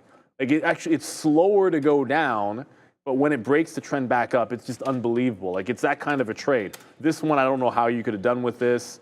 Like, this trend break into VWAP was really, really heavy. You're probably not getting it till it's already bounced to $2, but you could have had this on the first dollar bounce on CoreWeave. So what an absolute beast that thing is. But if I'm going to short something before 350, we're running out of time because it's already 343, but you have to let it get to the price. So if I was looking for the triple bottom here on AMD, it's not quite there yet. We're at 112.20. See if we can't get to 112.40. don't want to go red on like a last trade against the grain. That doesn't make a heck of a lot of sense. So not forced to go into the short, and it's not really setting up just yet. It could on AMD, but it's not setting up just yet. But shout out to anybody that's kind of playing it the other way in CoreWeave. Like there hasn't really been a better long the last week than that stock. Not even close. Not even close. All right, we're getting, I mean, as IBIT continues to go up, it looks like we'll take a little, if this breaks, then it breaks, man. I mean, we just tried this against the 50-period moving average. It didn't feel great in the first place. We could have just got out for a profit there, pretty good one actually. It just touched down to 68.13s or 15, sorry, right there. We didn't take it, so now we're going to try to do that. I actually just put a bid at 68.15 in case it does come back into there. Maybe we should go to 68.20. We're short right now at 68.28. Right now, yeah. Let me put a bid at 20s. See if we get some out. Okay, we'll see if that one wants to work out for us. We're out of. I just had mentioned there as we don't have too much to talk about because we're getting a little closer to the imbalances and to be flat at the end of the day. We have to be flat at the end of every day. I mean, sometimes I'll hold it into 415, things like that. But on these stocks, maybe I'd hold IBIT, but nothing else. So I'm already out of 2/3. So IBIT just ripped up there. I mean, when we take that at the end of the day, kind of against this trend, I'm going to take that, smack it. It gets to VWAP. That was only 20 cents, and then even higher than that. Our best outs are here in the 60s, which sort of coincides with that bottom right there. So obviously IBIT and Bitcoin, I don't think they're trading too technically, especially on these kind of more dramatic moves, but there it is. Doesn't mean just because it's not trading that way doesn't mean I won't trade that way. So we're going to sit there and try to do our best with IBIT right now. And I think we're doing pretty darn good with this trade so far. And it's the market that's the problem, and it's going to break. Ooh, almost broke right there, up to 68.50. So basically a couple pennies away from this name coming out, which would be fine. Like I'm not even really that concerned about it. Other than that, good day all around. We can check out Webull. You know, the other name that we didn't look at too much was eToro. All right, so Webull right now. Its volume is not doing too much today. Still up 4% though, Webull. I mean, that's looking like it. This is looking like it needs to get bought very soon. I'm gonna have to do some more work on Webull. ETOR. And just because we've seen Robinhood. It's very illiquid, that stock. eToro. Yeah. Yeah, I don't think. For some reason, I don't know that much about this company, so it's a very strange. You know what? You know what I know about them? What? Like if you search up a symbol on X, like the eToro link is what shows up. Okay, so they're paying a lot of money then on advertising. Yeah, so they're obviously being very aggressive if that's what's happening. Like they have some kind of thing with X. Roaring Griffin, how are you doing, my I don't know friend exactly over there? Yeah, Roaring Griffin just saying great show. So yeah, thank you for watching. I mean, that's the most important. Hey, we had 1,000 people that hit the like. Okay, we're still at 1,000. Let's see 1.2K. 6,500 of you joined Neil and Adara after hours. Are there anything? We've got Let It Snow. Right, Snowflake. That what? And Zoom as well. Is it Zoom Info or Zoom? I feel like it's okay. It's actually Zoom. Yeah, the technological. Nothing against Zoom Info, but sounds like you have something against them. No, I'm just playing around. ZM, one stock I believe moves more than the other. ZM 10% move on 7.4 for ZM, 10% for Snow. Snowflake. It's been snowing though in Snowflake land, and that's exactly what they want. What a move up for Snowflake lately. I don't know if you've checked the chart on that one, but that's. I got out of it by swing recently, so I haven't been paying attention to it. Well, if you got out recently, then yeah. Then no, I should recently meaning these prices. Right. But I got out of these prices when we lost it here. I'll show you guys, but I've probably done this before. Like to me, the swing was when it held the 50 back here in November. So there's it holding the 50, bam. And then the long was in here off the 120 level. And then I got out the last third of it when it lost the 50 period. So I was holding for a break above 200 into these highs for the last third. And then it lost the 50 period. So when it closed under the 50, I just got out. And yeah, I guess it came all the way back. Gave you 120s again. Who knew? And then right back in. So you could have that trade second time, but I'm not going to FOMO it. What I'm concerned about, someone asked me what I thought about it. There's like no red days on this chart going into earnings. So my gut just tells me there's way more risk in the other direction.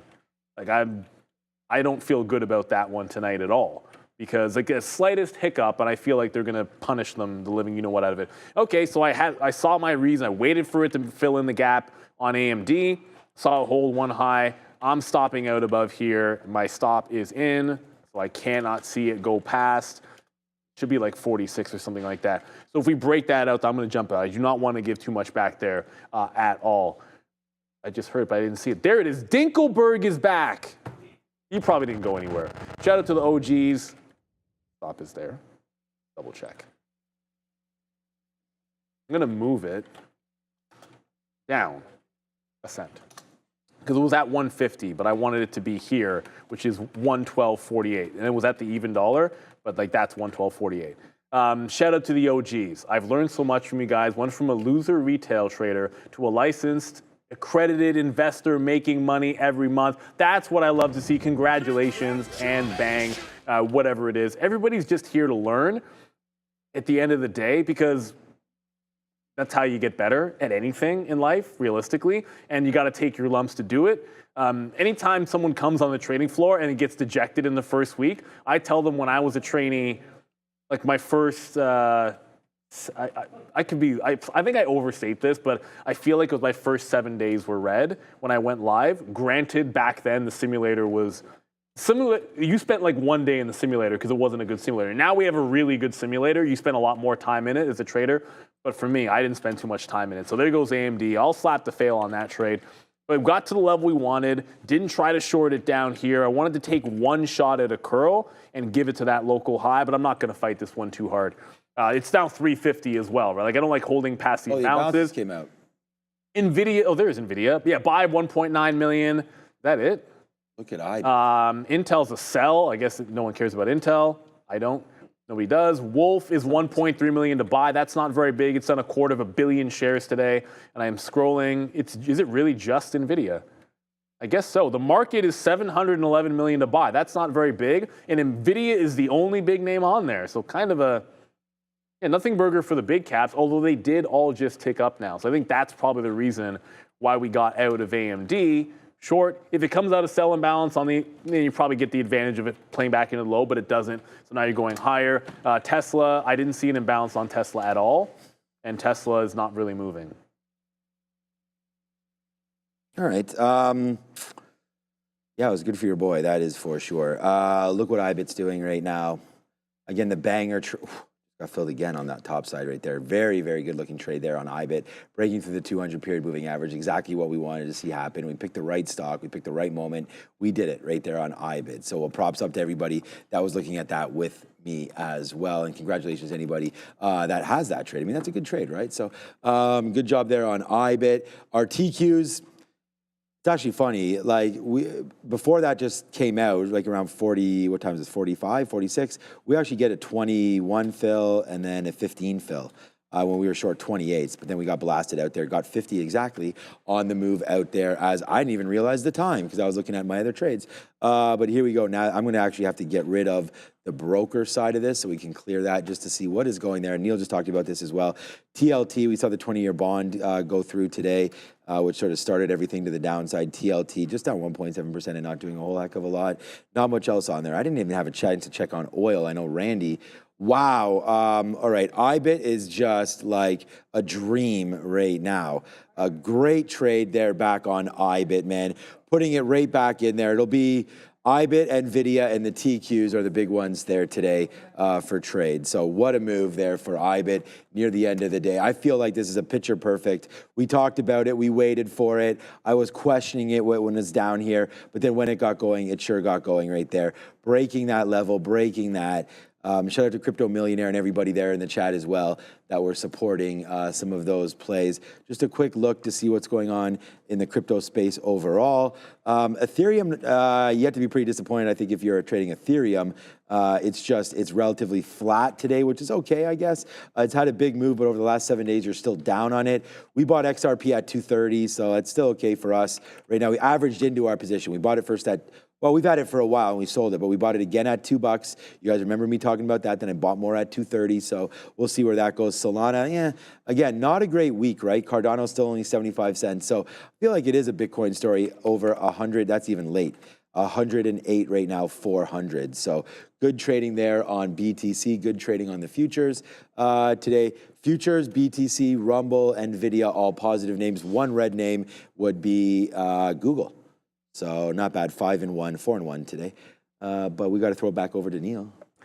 Well, you want to have a good ratio when trading because we all know risk is the biggest factor in trading. But Trade the Pool is redefining what risk means for traders. No more risking your life savings to prove yourself in the market. You get access to company capital, up to $200,000 to trade real stocks. No CFDs, and your downside is limited to a single one-time fee that starts at just $47. That means no blowing up your personal account. You get to trade with serious buying power, all while knowing your loss is capped. All you have to do is pass the evaluation, and that's it. You're funded. Scan the QR code and get 10% off. Start your journey with Trade the Pool. Link should be in the description as well. So it's about 1 minute till 3:55. There are no, like NVIDIA was 1.9. And it's already, I guess it already paired off. I just looked down for a second and it's gone. So before 3:55, it's already paired off. Apple is 1 million to the buy side. That was not there before, but it is there now. TLT is a 3.5 million imbalance to the buy side. I kind of have that up and I'll see what that does. I don't think it usually matters, imbalances on the treasuries, but it's the only thing that is big. And that actually, that just paired off as well in front of 3:55. So big nothing burger on the imbalances. You check just in case. Like Nordstrom's was big yesterday, although I have no idea how it could possibly have a broker imbalance when it's not even trading anymore. That must be some kind of a glitch. But 1 minute to go, there you go. We already saw them pair off, so I'm not expecting to see anything crazy. Apple's now gone, so that must have paired off. So all those buy imbalances, they were small, but they've all paired off, likely heading us slightly back to the downside. I don't want to say huge to the downside. Yeah, like small move maybe there on NVIDIA, like it went like 40, 50 cents. There's not much you can do. When the imbalances are small, you're not going to make any big trades there. No, good call. We were also looking, I was looking anyways, look at the TQs, man, it came all the way back down, so that sucks. This is the thing when you're holding stock into the close. You are putting yourself at risk of those imbalances. Getting sometimes they never really work in my favor, but there it goes. So, all right, just some talk about Rumble here. I may just sit on the bid, see about just taking that. And if we get the fill, then great for us on Rumble. It's been a good trade for me today over here. So we'll wait to see where it goes. 1 unit there, 1 unit there. No outs underneath even, no outs even above our first unit. So, it's working out pretty good when that's the case. So we'll sit there and wait to see if we get some 14s. That's where I'm sitting. That might be good. All right, so IBIT, just looking back over there, a couple good outs in the 60s. What we have left is about 20% or so of this trade. So let's see if it wants to work outside, or work upside right here, I guess. Sorry, not outside. So there you go. We averaged set. We just took some 71s there on this play. Oh, we got hit on Rumble right there. So I want to go back to it. Yeah, we were bidding 14. So there it goes through that level right now for Rumble. So yeah, man, we just kind of found that one out of nowhere. So we'll props it up, and not a huge mover at the end of the day. Where I know you were on CoreWeave, but where is that one going to end up? Back to the high. No, not even. No, 107. Well, okay, when I say back to the high, I just mean like when it broke trend, it was at $107.50. If it wasn't $357, this is exactly the same setup. At the same price, the same trend break, but it's $357. So you're not going to do anything with it at this point. CoreWeave is, like I said before, it's just insanely strong today. For it to hold on to support when the market did what it did is incredibly impressive. I don't think you try anything but like very, very risk-defined setups that are like A+ if you're trying to short it. Otherwise, do those things to the long side, because if you're a mean reversion trader, that's a long, that's a long, that's a long. I say that as somebody that just tried a couple of shorts today, but those are all long trades. And then there was a breakout this morning, like a clean break at like $92 was a clean break. The break of the prior day high was a clean break as well. Like, see the prior day high break? Is there a single candle on a 3-minute underneath? Not a single one. Those are clean breakout trades. So all the long setups are even better. All right, before I go to the desk, I'm just going to clean all these up because P-Pro 8's great, but I don't want all these to be here tomorrow because it's great that it keeps your trend lines in there, but if you're using them for trades today, they're completely useless tomorrow. To do that, hit save, right. make my way up to the desk. We've got Snowflake, which just made a new fresh low of the day just now going into earnings. Zoom as well. And Adara, the last day before she's on her vacation. Right. The market recap show. I'll see you guys there in a couple of minutes. Okay, right now, good trade there for IBIT. I mean, the hot dog cannon for big smile for anybody that went long with us, man. 61.20 we're long, 61.27, it's at 83s. So we are still getting upside right now as we go. Yeah, Adara will be on the bell in about a minute and a half, so you can see her there, or with Neil at the close, of course, at the recap show. All right, we're getting even higher up right now. I am really impressed that this has gone this aggressive there, like back up to 109 now for Bitcoin. I'm not talking about my trade. I mean, that's a good one. I'm just talking about the move in IBIT in general, like Bitcoin all the way back to 108 and change. How low did we even get on Bitcoin right there? I was just watching the stock, not necessarily the underlying. So hold on a second. Let's go to a 5-minute chart just to see. Okay, so we pulled back there. There's that move down on the 20-year and on some China news there. We got as high as, I can't even see what that high is. Okay, there it is. 109.7 basically, back to 106.2, and then right back to 109 again. So wow, Bitcoin putting in work right there. Shout out to Rihanna as it works in for us. So yeah, man, so far so good here. Just seconds now until your US close. So we're on the bell. It's 27 seconds away. I mean, I can get out the last little piece of IBIT here at 81 if it does wind up ripping back there to the upside. Thank you so much for everybody joining us, man. You got us over that one. There you go. You actually did exactly what I asked for anyways. That was that 1,000 likes, 1.2K. So thank you so much for that as well. So that's a big congratulations on there. All right, with 5 seconds left, it'll be her last bell for a week. Thank you, Adara. 3, 2, and 1. We are now done. So thank you, Adara, for that one. And thank you to everybody for joining us one more time. It's snowflake time right now. We're going to figure out where IBIT goes tomorrow. I'm going to be long, probably Bitcoin tomorrow morning as well. So watch out for that one. Great day overall, man. We're still in some IBIT. I'm going to see what happens here after hours. But yeah, good trading overall. Thank you so much to everybody. Really appreciate you guys watching. We couldn't do it without you. That is for sure. Big shout out Bears versus Bulls on his day off there today. We would miss him for sure. He'll hopefully be back tomorrow. Fabian, Andre, Brendo, Ramin, Adara, Neil, everybody, the midday guys, Joe and Sharif, thank you so much for that. Thank you to Obi for some of the notes that he passed me today as well. So look, we're really excited about the recap show. It's going to be a good one. Adara's last one for a minute. It's Wednesday, so not sure we have a guest or not, but we'll see if we do. But it's Neil and Adara right now with no guest today, with Snowflake coming through and Zoom. So for me, I'm Sean. Thank you so much for putting up with me for one more day. And I'll check you guys tomorrow morning, 8:30, bright and early. I'll see you then. Thank you very much. Welcome to the Market Recap Show.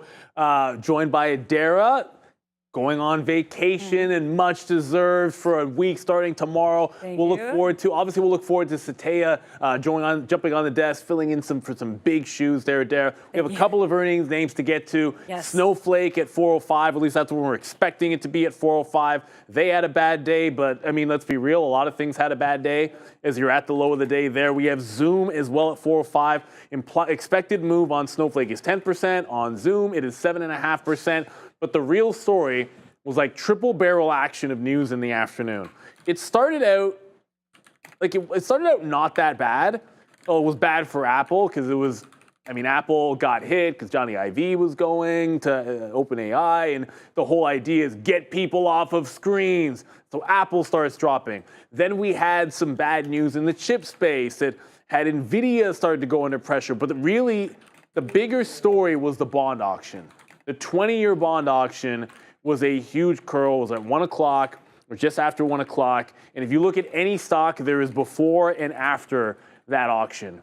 So with NVIDIA up here, there's your break of trend. It never really recovered. You're going to see the Qs, same time, break of trend. They absolutely flushed, just continuing to trend down pretty much the rest of the day. It didn't look good. You pull up almost any stock that isn't like CoreWeave, I think, and they took it on the chin. This somehow magically able to put in a W pattern and go higher. So most things faded off that bond auction. It just shows right now this market is sensitive to the yields. Whether it's So all the bigger auctions, not every single bond auction matters as much as the most. The 2, the 10, the 20, you have to be paying attention. If there's an auction at 1 o'clock on one of those 3 and you're not trading with stop orders, you're going to get smoked. Yeah. But Adara, as you were pointing out to me before when I came up here, if you happen to be in the right direction, you hold. Yeah, so I think I will talk about that. So basically, I usually use like structure or prior bars and higher time frame for my stops. So just pull up this UNH. As you can see here, initially, we'll use a 15.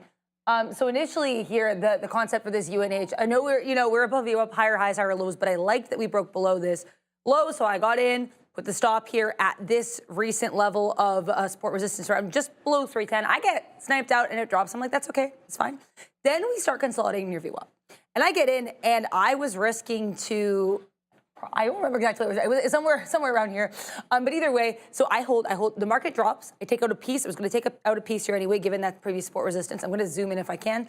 But anyways, so other than that, I was involved in UNH, Google, Meta, using 15 or 30 minute stops. So I was like, and part of me was like, should I move it because the market's dropping so aggressively? But I said, Adara, that was not the plan. The plan was to chill. So chill. So I chilled. I waited. UNH I got out of like at 256 or something. Or sorry, 356. Like right at the end of the day, because it's like if you don't have a reason to leave, your reason to leave should not be because the market, like you want to react to different news the market gave you. But if I had gotten in on the impetus of that big market move, that would have been very different. Because that was not my reason for getting involved. I did not want that to fundamentally change my logic or my approach. So I stayed chill.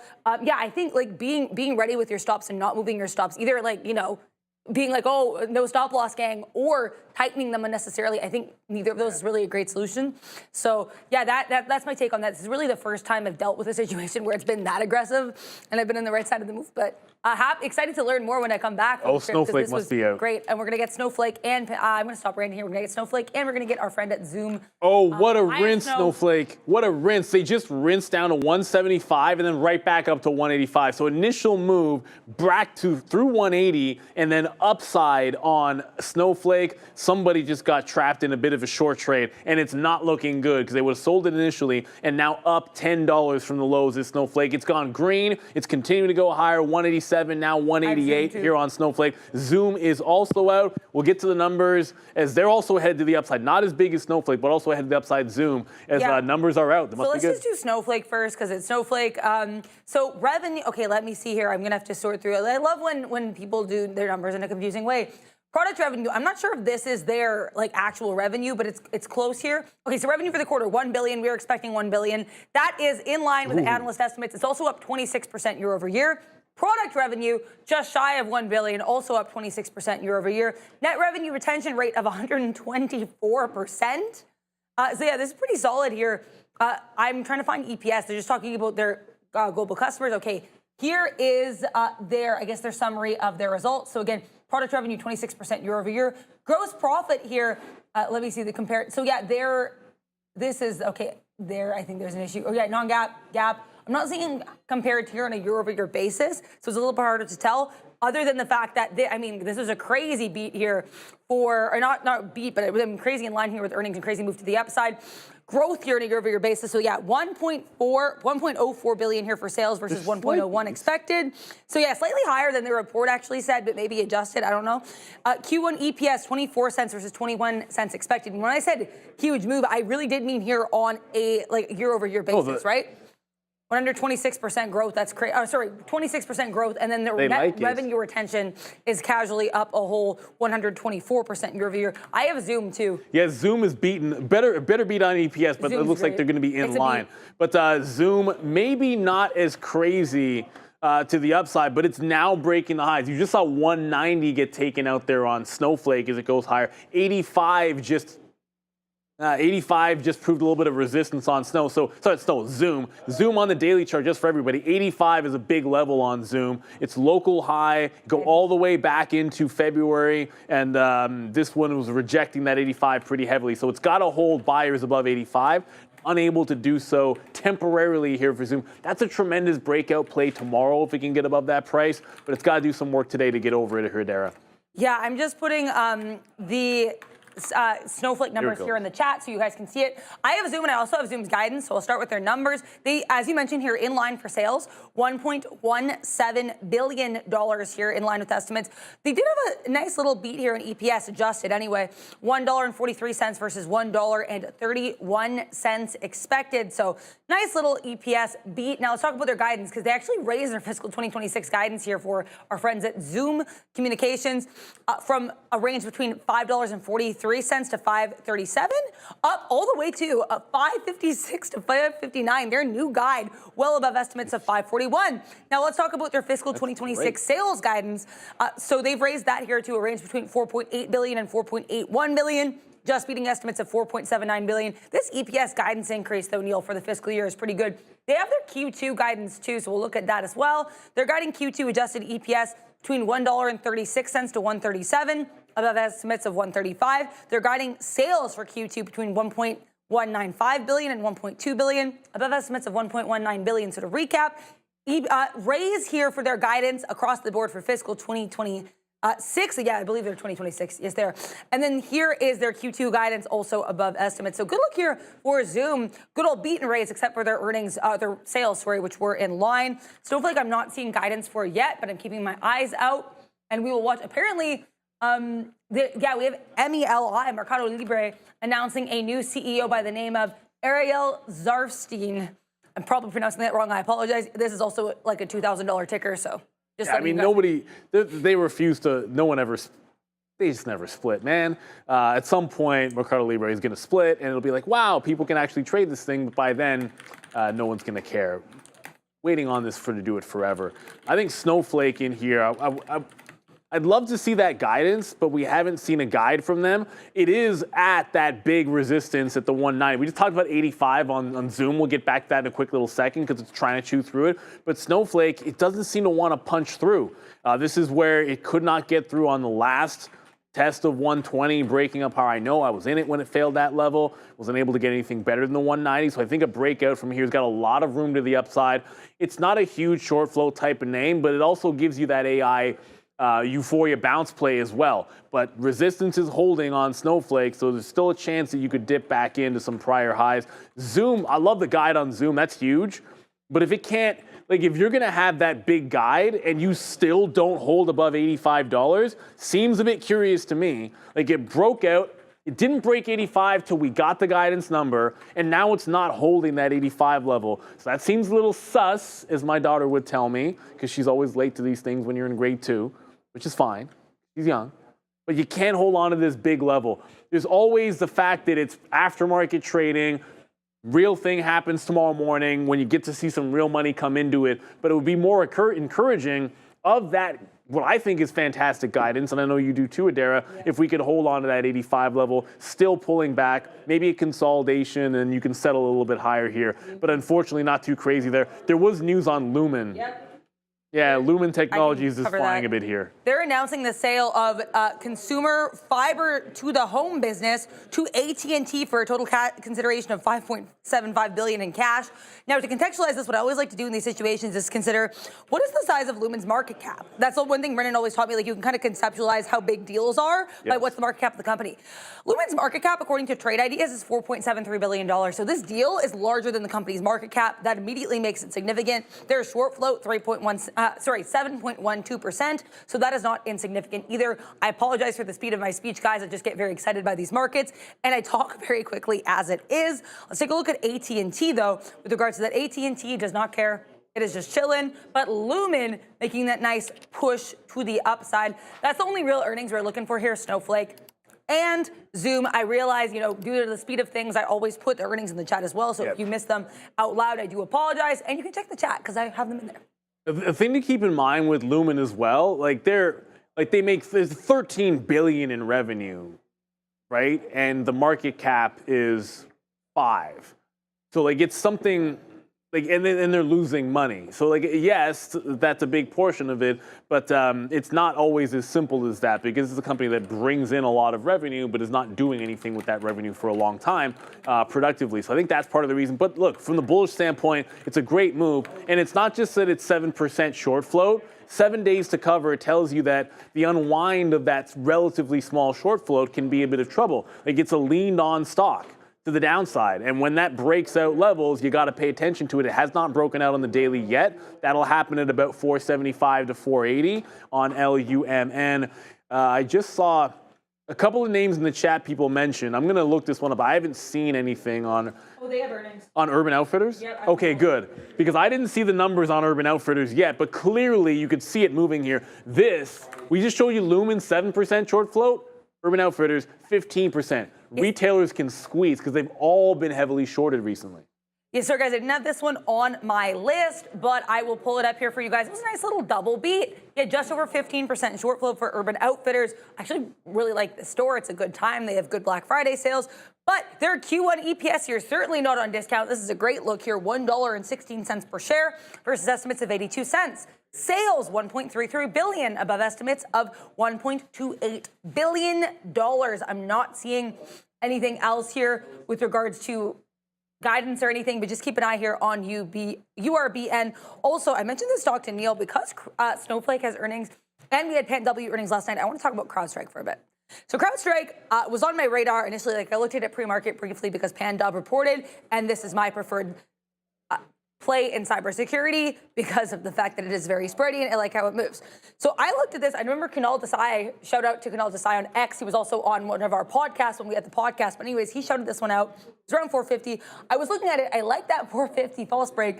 Missed it. Then it ends up double topping and dropping. So this actually could be on watch tomorrow too. If you like Snowflake or PanW, but for whatever reason would like to trade it in a much more expensive form. So yeah, CRWD, if I was here tomorrow 100%.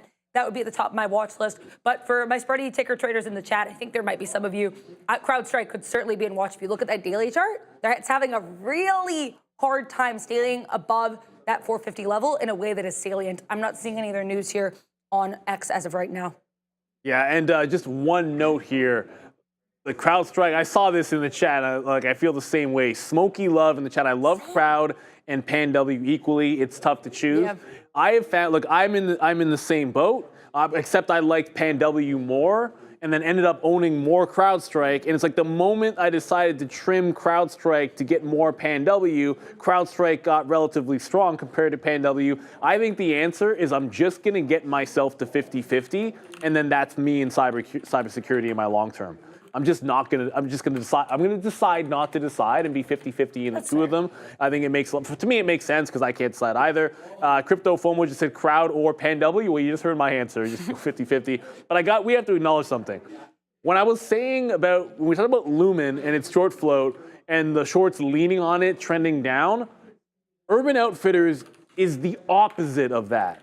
This stock is a daily chart of Urban Outfitters with its 15% short float. You think the shorts have been doing well on this? No, they've been getting rinsed and then back in and rinsed and back in. It's been trending up. Like, it's breaking out right now. Like, you have the prior 52-week high, 63 was like 63.2 or something like that. And right now on this move, we are testing that. We actually broke it and are trying to hold a consolidation above fresh highs. On a 15% short float in a market which is off of the highs, and this is breaking out, it's already been squeezing, so I can't tell you it's a new squeeze. It's already like a mini short squeeze. The kind of name, though, that I think like maybe it's not big of enough short float or it's not exciting or sexy enough. But you know what? Like if you're looking for a name that the shorts are losing on to get into a trend, you could, like, if you were in, say, like a GameStop or an AMC, well, you could have been in this one, which when I popped to a weekly chart instead of a daily chart, has been winning for quite some time. Like, it's been trending higher and higher and higher. And I think that's what, when we talk, obviously we're traders here, that's what trading comes down to. It's not what you want to happen, or necessarily what you think, oh, I want this to be the best opportunity, or this has the best upside. No, it's what is going to work, or what is working. You never know what that's going to be. Like, I don't know, like How many people, I didn't know CoreWeave was going to be as strong as it is, but clearly like there's not much you could have been doing to the long side the last week that's better than CoreWeave, right? So you got to be open to those things. Like I don't have a bias against it, but I didn't take any long trades. Yeah, sure, one in the shorts today, and they were good if you got the right entries, but overall, just sort of finding the best opportunity out there and not the one that you want it to be.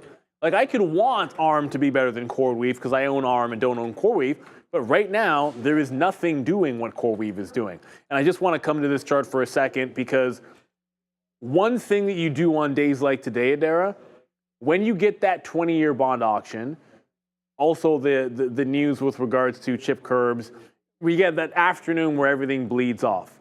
It gives you a really good opportunity for two things. One, to find key levels where things are able to bounce. That's good information as a trader. Two, what is relatively strong in moments like that? So for now, CoreWeave was relatively strong in a moment like this. It's undeniable, even if some of the shorts off the highs worked. So you want to do that separation. That's what you do with your charting work. And it's so important because when you approach tomorrow, you don't necessarily want to be sitting there fighting the weakest stocks if something is presenting itself that clearly showed you strength the day before on such a crazy turn. Yeah, no, I think that CoreWeave was certainly really strong, and I even CNBC even did like a whole thing on it based on its strength today. So shout out to that. Yeah, I think it really, I guess it kind of depends on what you're looking for, but it's really good to be looking at everything so that you can find these opportunities, and that's why you should all join us every single day, because what I love about this show is everyone trades a little bit of everything. Like you, I know you and me, Sharif, mostly Sharif, but you as well will do some of these small cap names. So you'll do a lot of these buyout names as well. Sean and Joe, some of the big tech. Joe does a lot of the crypto as well. I'll be in the chat here with my spready ticker plays for the people who are involved in those. And the couple times that I've subbed on the midday, I've looked at those as well. So there really is something for everyone here, which I think is pretty cool within this community. I also do want to touch on here this market. So here is the Nasdaq, and I want to talk about this move that we had for people who missed it. So I will say, because I've come up from this in a different perspective, I was here on the news desk when this happened, thinking of this, of course, from a news perspective. So I saw the drop, and people were, I heard, both, apparently there's some NVIDIA news. I'm going to interrupt myself briefly. NVTS on watch. Navitas, okay, there we go. Navitas apparently being selected by NVIDIA to collaborate on next generation 800 that'll do it. HVDC architecture. I don't think this is going to be moving in thing NVIDIA. has a huge short but it's going to be moving here in Navitas. What's the short float? This is a 21% short float to stock. 21. That's a big short float. You make a deal with NVIDIA and you shoot up like this. I'm telling you, I had this conversation with Sean in the morning. The second there's like a company that has a small cap that has something with Palantir, it's game over. Well, that happened too with Red Cat. That's what you want, like a small one with Palantir. Because like NVIDIA, there's a few out there, but like when it starts happening to some of these other flying stocks, I think it's great. Just some quick work here on NVTS. They just recently reported and did nothing. So it shows you like this deal making a much bigger deal. A lot of overhead resistance. I looked at this stock for some reason a few weeks ago. I don't remember why. But the $5 level, a big one. And an absolute brick wall at $5 on NVTS. I think that would be a great spot. Again, if you're, unfortunately, like unless you're already in this, you're probably not chasing. But a good stop here at about $3.50. If it can hold on to this area, I think you can have continuation into $5. Something to look for tomorrow. It's also a heck of a trend break as you're now back above both major moving averages in one shot. Now, obviously, the last time it did this was different circumstances, and it just recently failed the 50 period. But let's see what happens tomorrow. This should be a good potential continuation play. 350 looks like a big one there for sure. Darwin just says you're in NVTS in your Roth. Daily was amazing. Can I make some assumptions? I don't know if you're. I can't know. Nobody can know where you're in. But like the double bottom, and then this consolidation right back here and here at 2 at the 50 period moving average. It's the kind of trade that if you swing small cappers, like either you're waiting for it to break 220, which you couldn't have now, or you're just in off the higher low of that 50 period. You get a close above. You're in at 211. Give it to the low, 50% risk, and you're looking for a double up. Maybe that's what you're doing in your Roth. I have no idea. I'm just spitballing setups that I've looked at before. But either way, congratulations, because you got yourself a runner here on Navitas Semiconductor Corporation. Deal with NVIDIA is always going to put a smile on any company's face. Yes.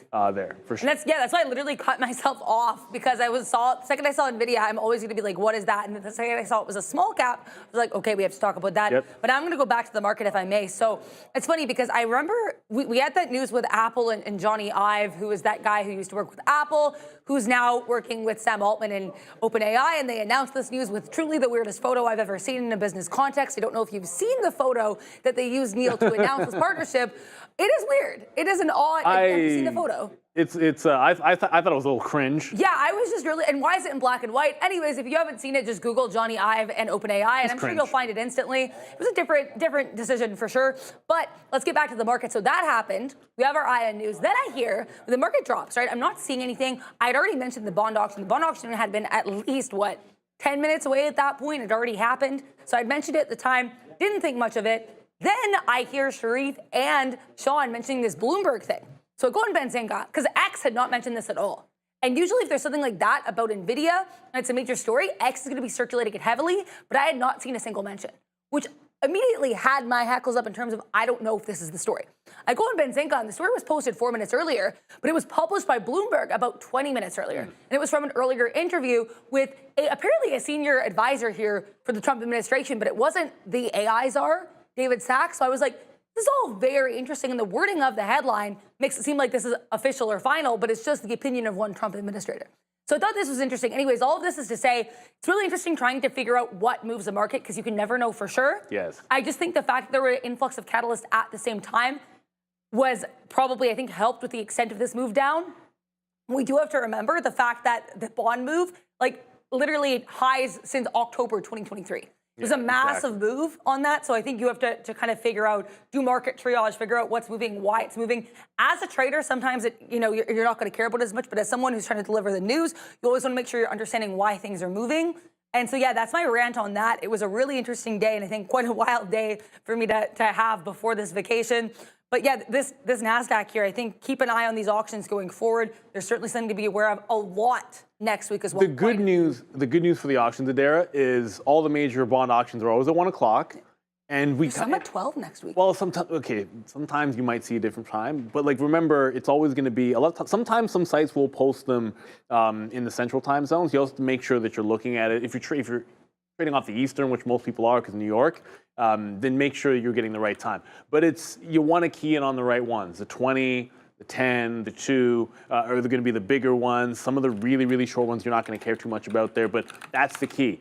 Just because you know what, before we get into a couple of other names here, you mentioned the picture. I said I think the picture is a little sus, but that's just me. This is a Johnny Ive. It looks like an album cover from the 70s. I don't know what's going on with that. Simon and Garfunkel? Literally, Simon and Garfunkel. Legends, by the way. Simon and Garfunkel are absolute legends. They are. Absolutely. Legends. But I don't know about that. That just looks a little. And Paul Simon's solo stuff was amazing too. Oh, no question. Yeah, no question. Oh my gosh, yes. No question. But yeah, I mean, all that aside, honestly, the only reason I even brought it up in the show was because I was looking into the deal to provide more context, because Sharif gave a really nice, thorough analysis, but I wanted to see what else I could find. Then I saw that photo, because I was wondering if this was a report or if it was confirmed, and I knew it was confirmed when I saw that photo, which is the only reason I showed it, because, sometimes you're at this desk, you have to provide content and value, but sometimes providing content is sharing and basking in the confusion of an image you see. And that, in that case, it's wild and woolly that they chose this image. But either way, it is what it is. UNH making moves. Sean mentioning it in the chat. A lot of people mentioning it in the chat. Okay, Medicare. Some talk on Medicare here. I'm seeing this headline. Yeah. CMS launching expanded Medicare Advantage audit strategy. They're going to be reviewing all eligible contracts, recovering past overpayments, and expediting 2018 to 2024 audits with new resources. So we have to look at Humana as well. I just typed in HUN, so that's not great. Look at Humana. Also dropping. It's the group look going at down. Cigna. Yeah, you're going to want to look at this. Cigna's not really moving. No one really cares about Cigna. Sorry, Cigna. But Humana and UNH both moving here. These are going to be the two that tend to move more heavily. I find UNH obviously is going to get a bit more volume, especially as of late. But yeah, shout out to Random Oddities catching that NVTS move. Happy to help. Happy to provide all of these news for you guys and all these tickers. So shout out to that. Yeah, it looks like this is a Medicare-related situation. I'm going to look more into this situation. CVS apparently also went to look at, I forget, they have an insurance element. Yeah, CVS dropping too. So CVS, Humana, UNH. Yeah, all of the group. Obviously, everyone's focused on UNH because of its recent volatility, but this is affecting the entire group. So this is for anybody that was waiting for 250 again. Well, I messed up and didn't take that one. Day traded it, didn't go long in the PA on that. But we did just make a retest. Let me zoom the daily.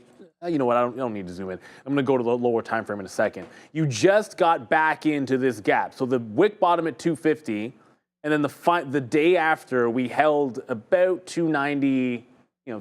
295 or so was that high. Bottom here at the same price and double bottom at that price. So the initial bounce, day after resistance at 95, bottom today at 95, and then today, right now you're bouncing off 295. That's a key level because under this, I know 280 is a big level downside and then 250 on UNH. So that's what you're looking for. If you can't hold on to those, you're in trouble. But all of those names going to be under pressure for sure. And this is so true, Dr. Plankton. UNH trading like a quantum name. It really is. Really? No, but it really is. Like UNH is 100% trading like a stock. The volatility is just going to be a lot higher. You don't know how long it's going to last, but clearly it's not out of the woods yet. We should even be looking at a weekly chart to try to put it into context for UNH. Like why were we talking about this area here? If you looked at the COVID lows on UNH, the first dip on the the weekly chart held 230, and then the higher low was right in here, about 240 or so, and then you go to this higher low on the real bounce, that was like 275. I think I was saying 280, but it actually looks more like 275. Those are pretty key levels. We've already wicked it on a weekly chart here. The question is, can you now on a weekly close back above? That's where 95 holding becomes important, but I would argue also this 275, 280 holding is going to be absolutely crucial on UNH. If it can't, you're in a world of hurt, everybody. It's already 4:30. I want to recap just quickly before we get into roll call, Adara, just a recap on what happened with our earnings names. Zoom, despite that great guidance, strong guidance, I should say, could not hold on to 85. That resistance on the daily, and I still have it on the weekly chart here, the resistance on the daily is going to end up winning. That key 85 level, you're right back underneath, all the way back down to 83. So it looks like the guide's not going to matter too much there, at least for the time being, I should say. Right back into where we started. And then, of course, the other was Snowflake. I don't think we ever got the guide, but it doesn't matter. You don't have it yet. We're holding above 190 on Snow. So it's got a nice little break, but this is key. Like you've got overhead resistance exactly where we're stalling is about 193, 194. So you can still break this out tomorrow. This will definitely be on watch for sure. When we come in first thing in the morning, obviously Satay is going to be in here for a much deserved vacation, but that also means the last roll call in a while. So if you want the last roll call from Adara for at least a week and a half, Probably like a week. It's like 7 days. Okay, well, I'm trying to play it up a little bit here, Dara. That's fair. That's fair. It's all good. That's fair. Make sure you get in the chat. Because you want your name read in the chat, you got to type a message in the chat. That's all you got to do. So hit the like, hit the subscribe button to subs only chat. And give a big shout out to Fabian on the ones and twos with Andre as well. Give a big shout out to Ramin on our socials and the great graphics we have for the Studio 8, which is going right now. Renovations are wild around here. Give a big shout out to, of course, Sharif and Joey Options on the midday. Give a shout out to Sean. Give a shout out to Brendo. Give a shout out to Obi. Give a shout out to Sataya, who's going to be filling in for Adara. But of course, give a shout out to Adara herself. And I shouldn't forget, even though we took a day off today, our moderator, Bears versus Bulls. May not be here today, but we're thanking you anyways. Let's get some roll call. Yeah, thank you all for the kind words. Thank you, Bears versus Bulls, for everything you do. You are not here, but I'll see you when I get back. Thank you to Neil, Sean, Sharif, Joe, Sataya, Obi. We have Andre, we have Ramin, we have Fabian, we have everybody in the chat. Dinkelbird, Harry Lou, Michael DCA. I saw earlier the Piper we had in the chat. We had Chuck of all trades in the chat earlier. Got Rats, Travman, Save with Crypto, Normal Special, Sir Poopy Paper Hands, Joey Jabs. Joey Jabs and Big Gains Sharif. That is amazing. Dan McIsaac, Bright Awakening, Domo Trader, Happy Zombie, Wisp, Away, Apathy King, Smoky Love, Dinkelberg, Sebastian Taveros, Tia, Wealthy G Money, Pug Life 77, John Von Sowers, KK14M, Damo, Sweeping LNH. We've got Shenanigans. We've got Christopher Jones, Ebb and Flow Portfolio. I mean, isn't that everything, right? Drop Trades, Bob the Dog, Stevenson, HN, The Philanthropist, Baker, XNet, Connie Linaldi, Blue York, Save Men, Women, Peace, and Jose Ruval. We'll end here with Smokey Love. Thank you guys so much for being here every single day. One, thank you all for the kind wishes in the chat. I am very excited to be back for NVIDIA Day 1, though I am also happy to be taking a vacation. And two, if you're looking for earnings calendars still, you're wondering what we're doing next week or in the coming days, I have all of these scheduled to be posted throughout the week. So if you keep looking on X at TTV Research, you're going to get at least 3 infographics every single day that I'm gone. So definitely stay tuned for that. Even though I am gone, there will still be TTV Research content available on X. So make sure you stay tuned for that. Bears vs. Bulls usually drops the link in the chat, so hit us up on X at TTV Research.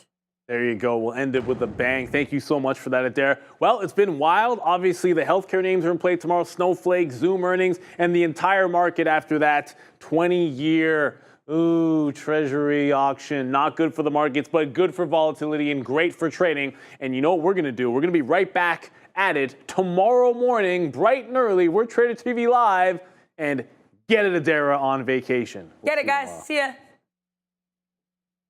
I pity the fool that doesn't hit the like and subscribe button.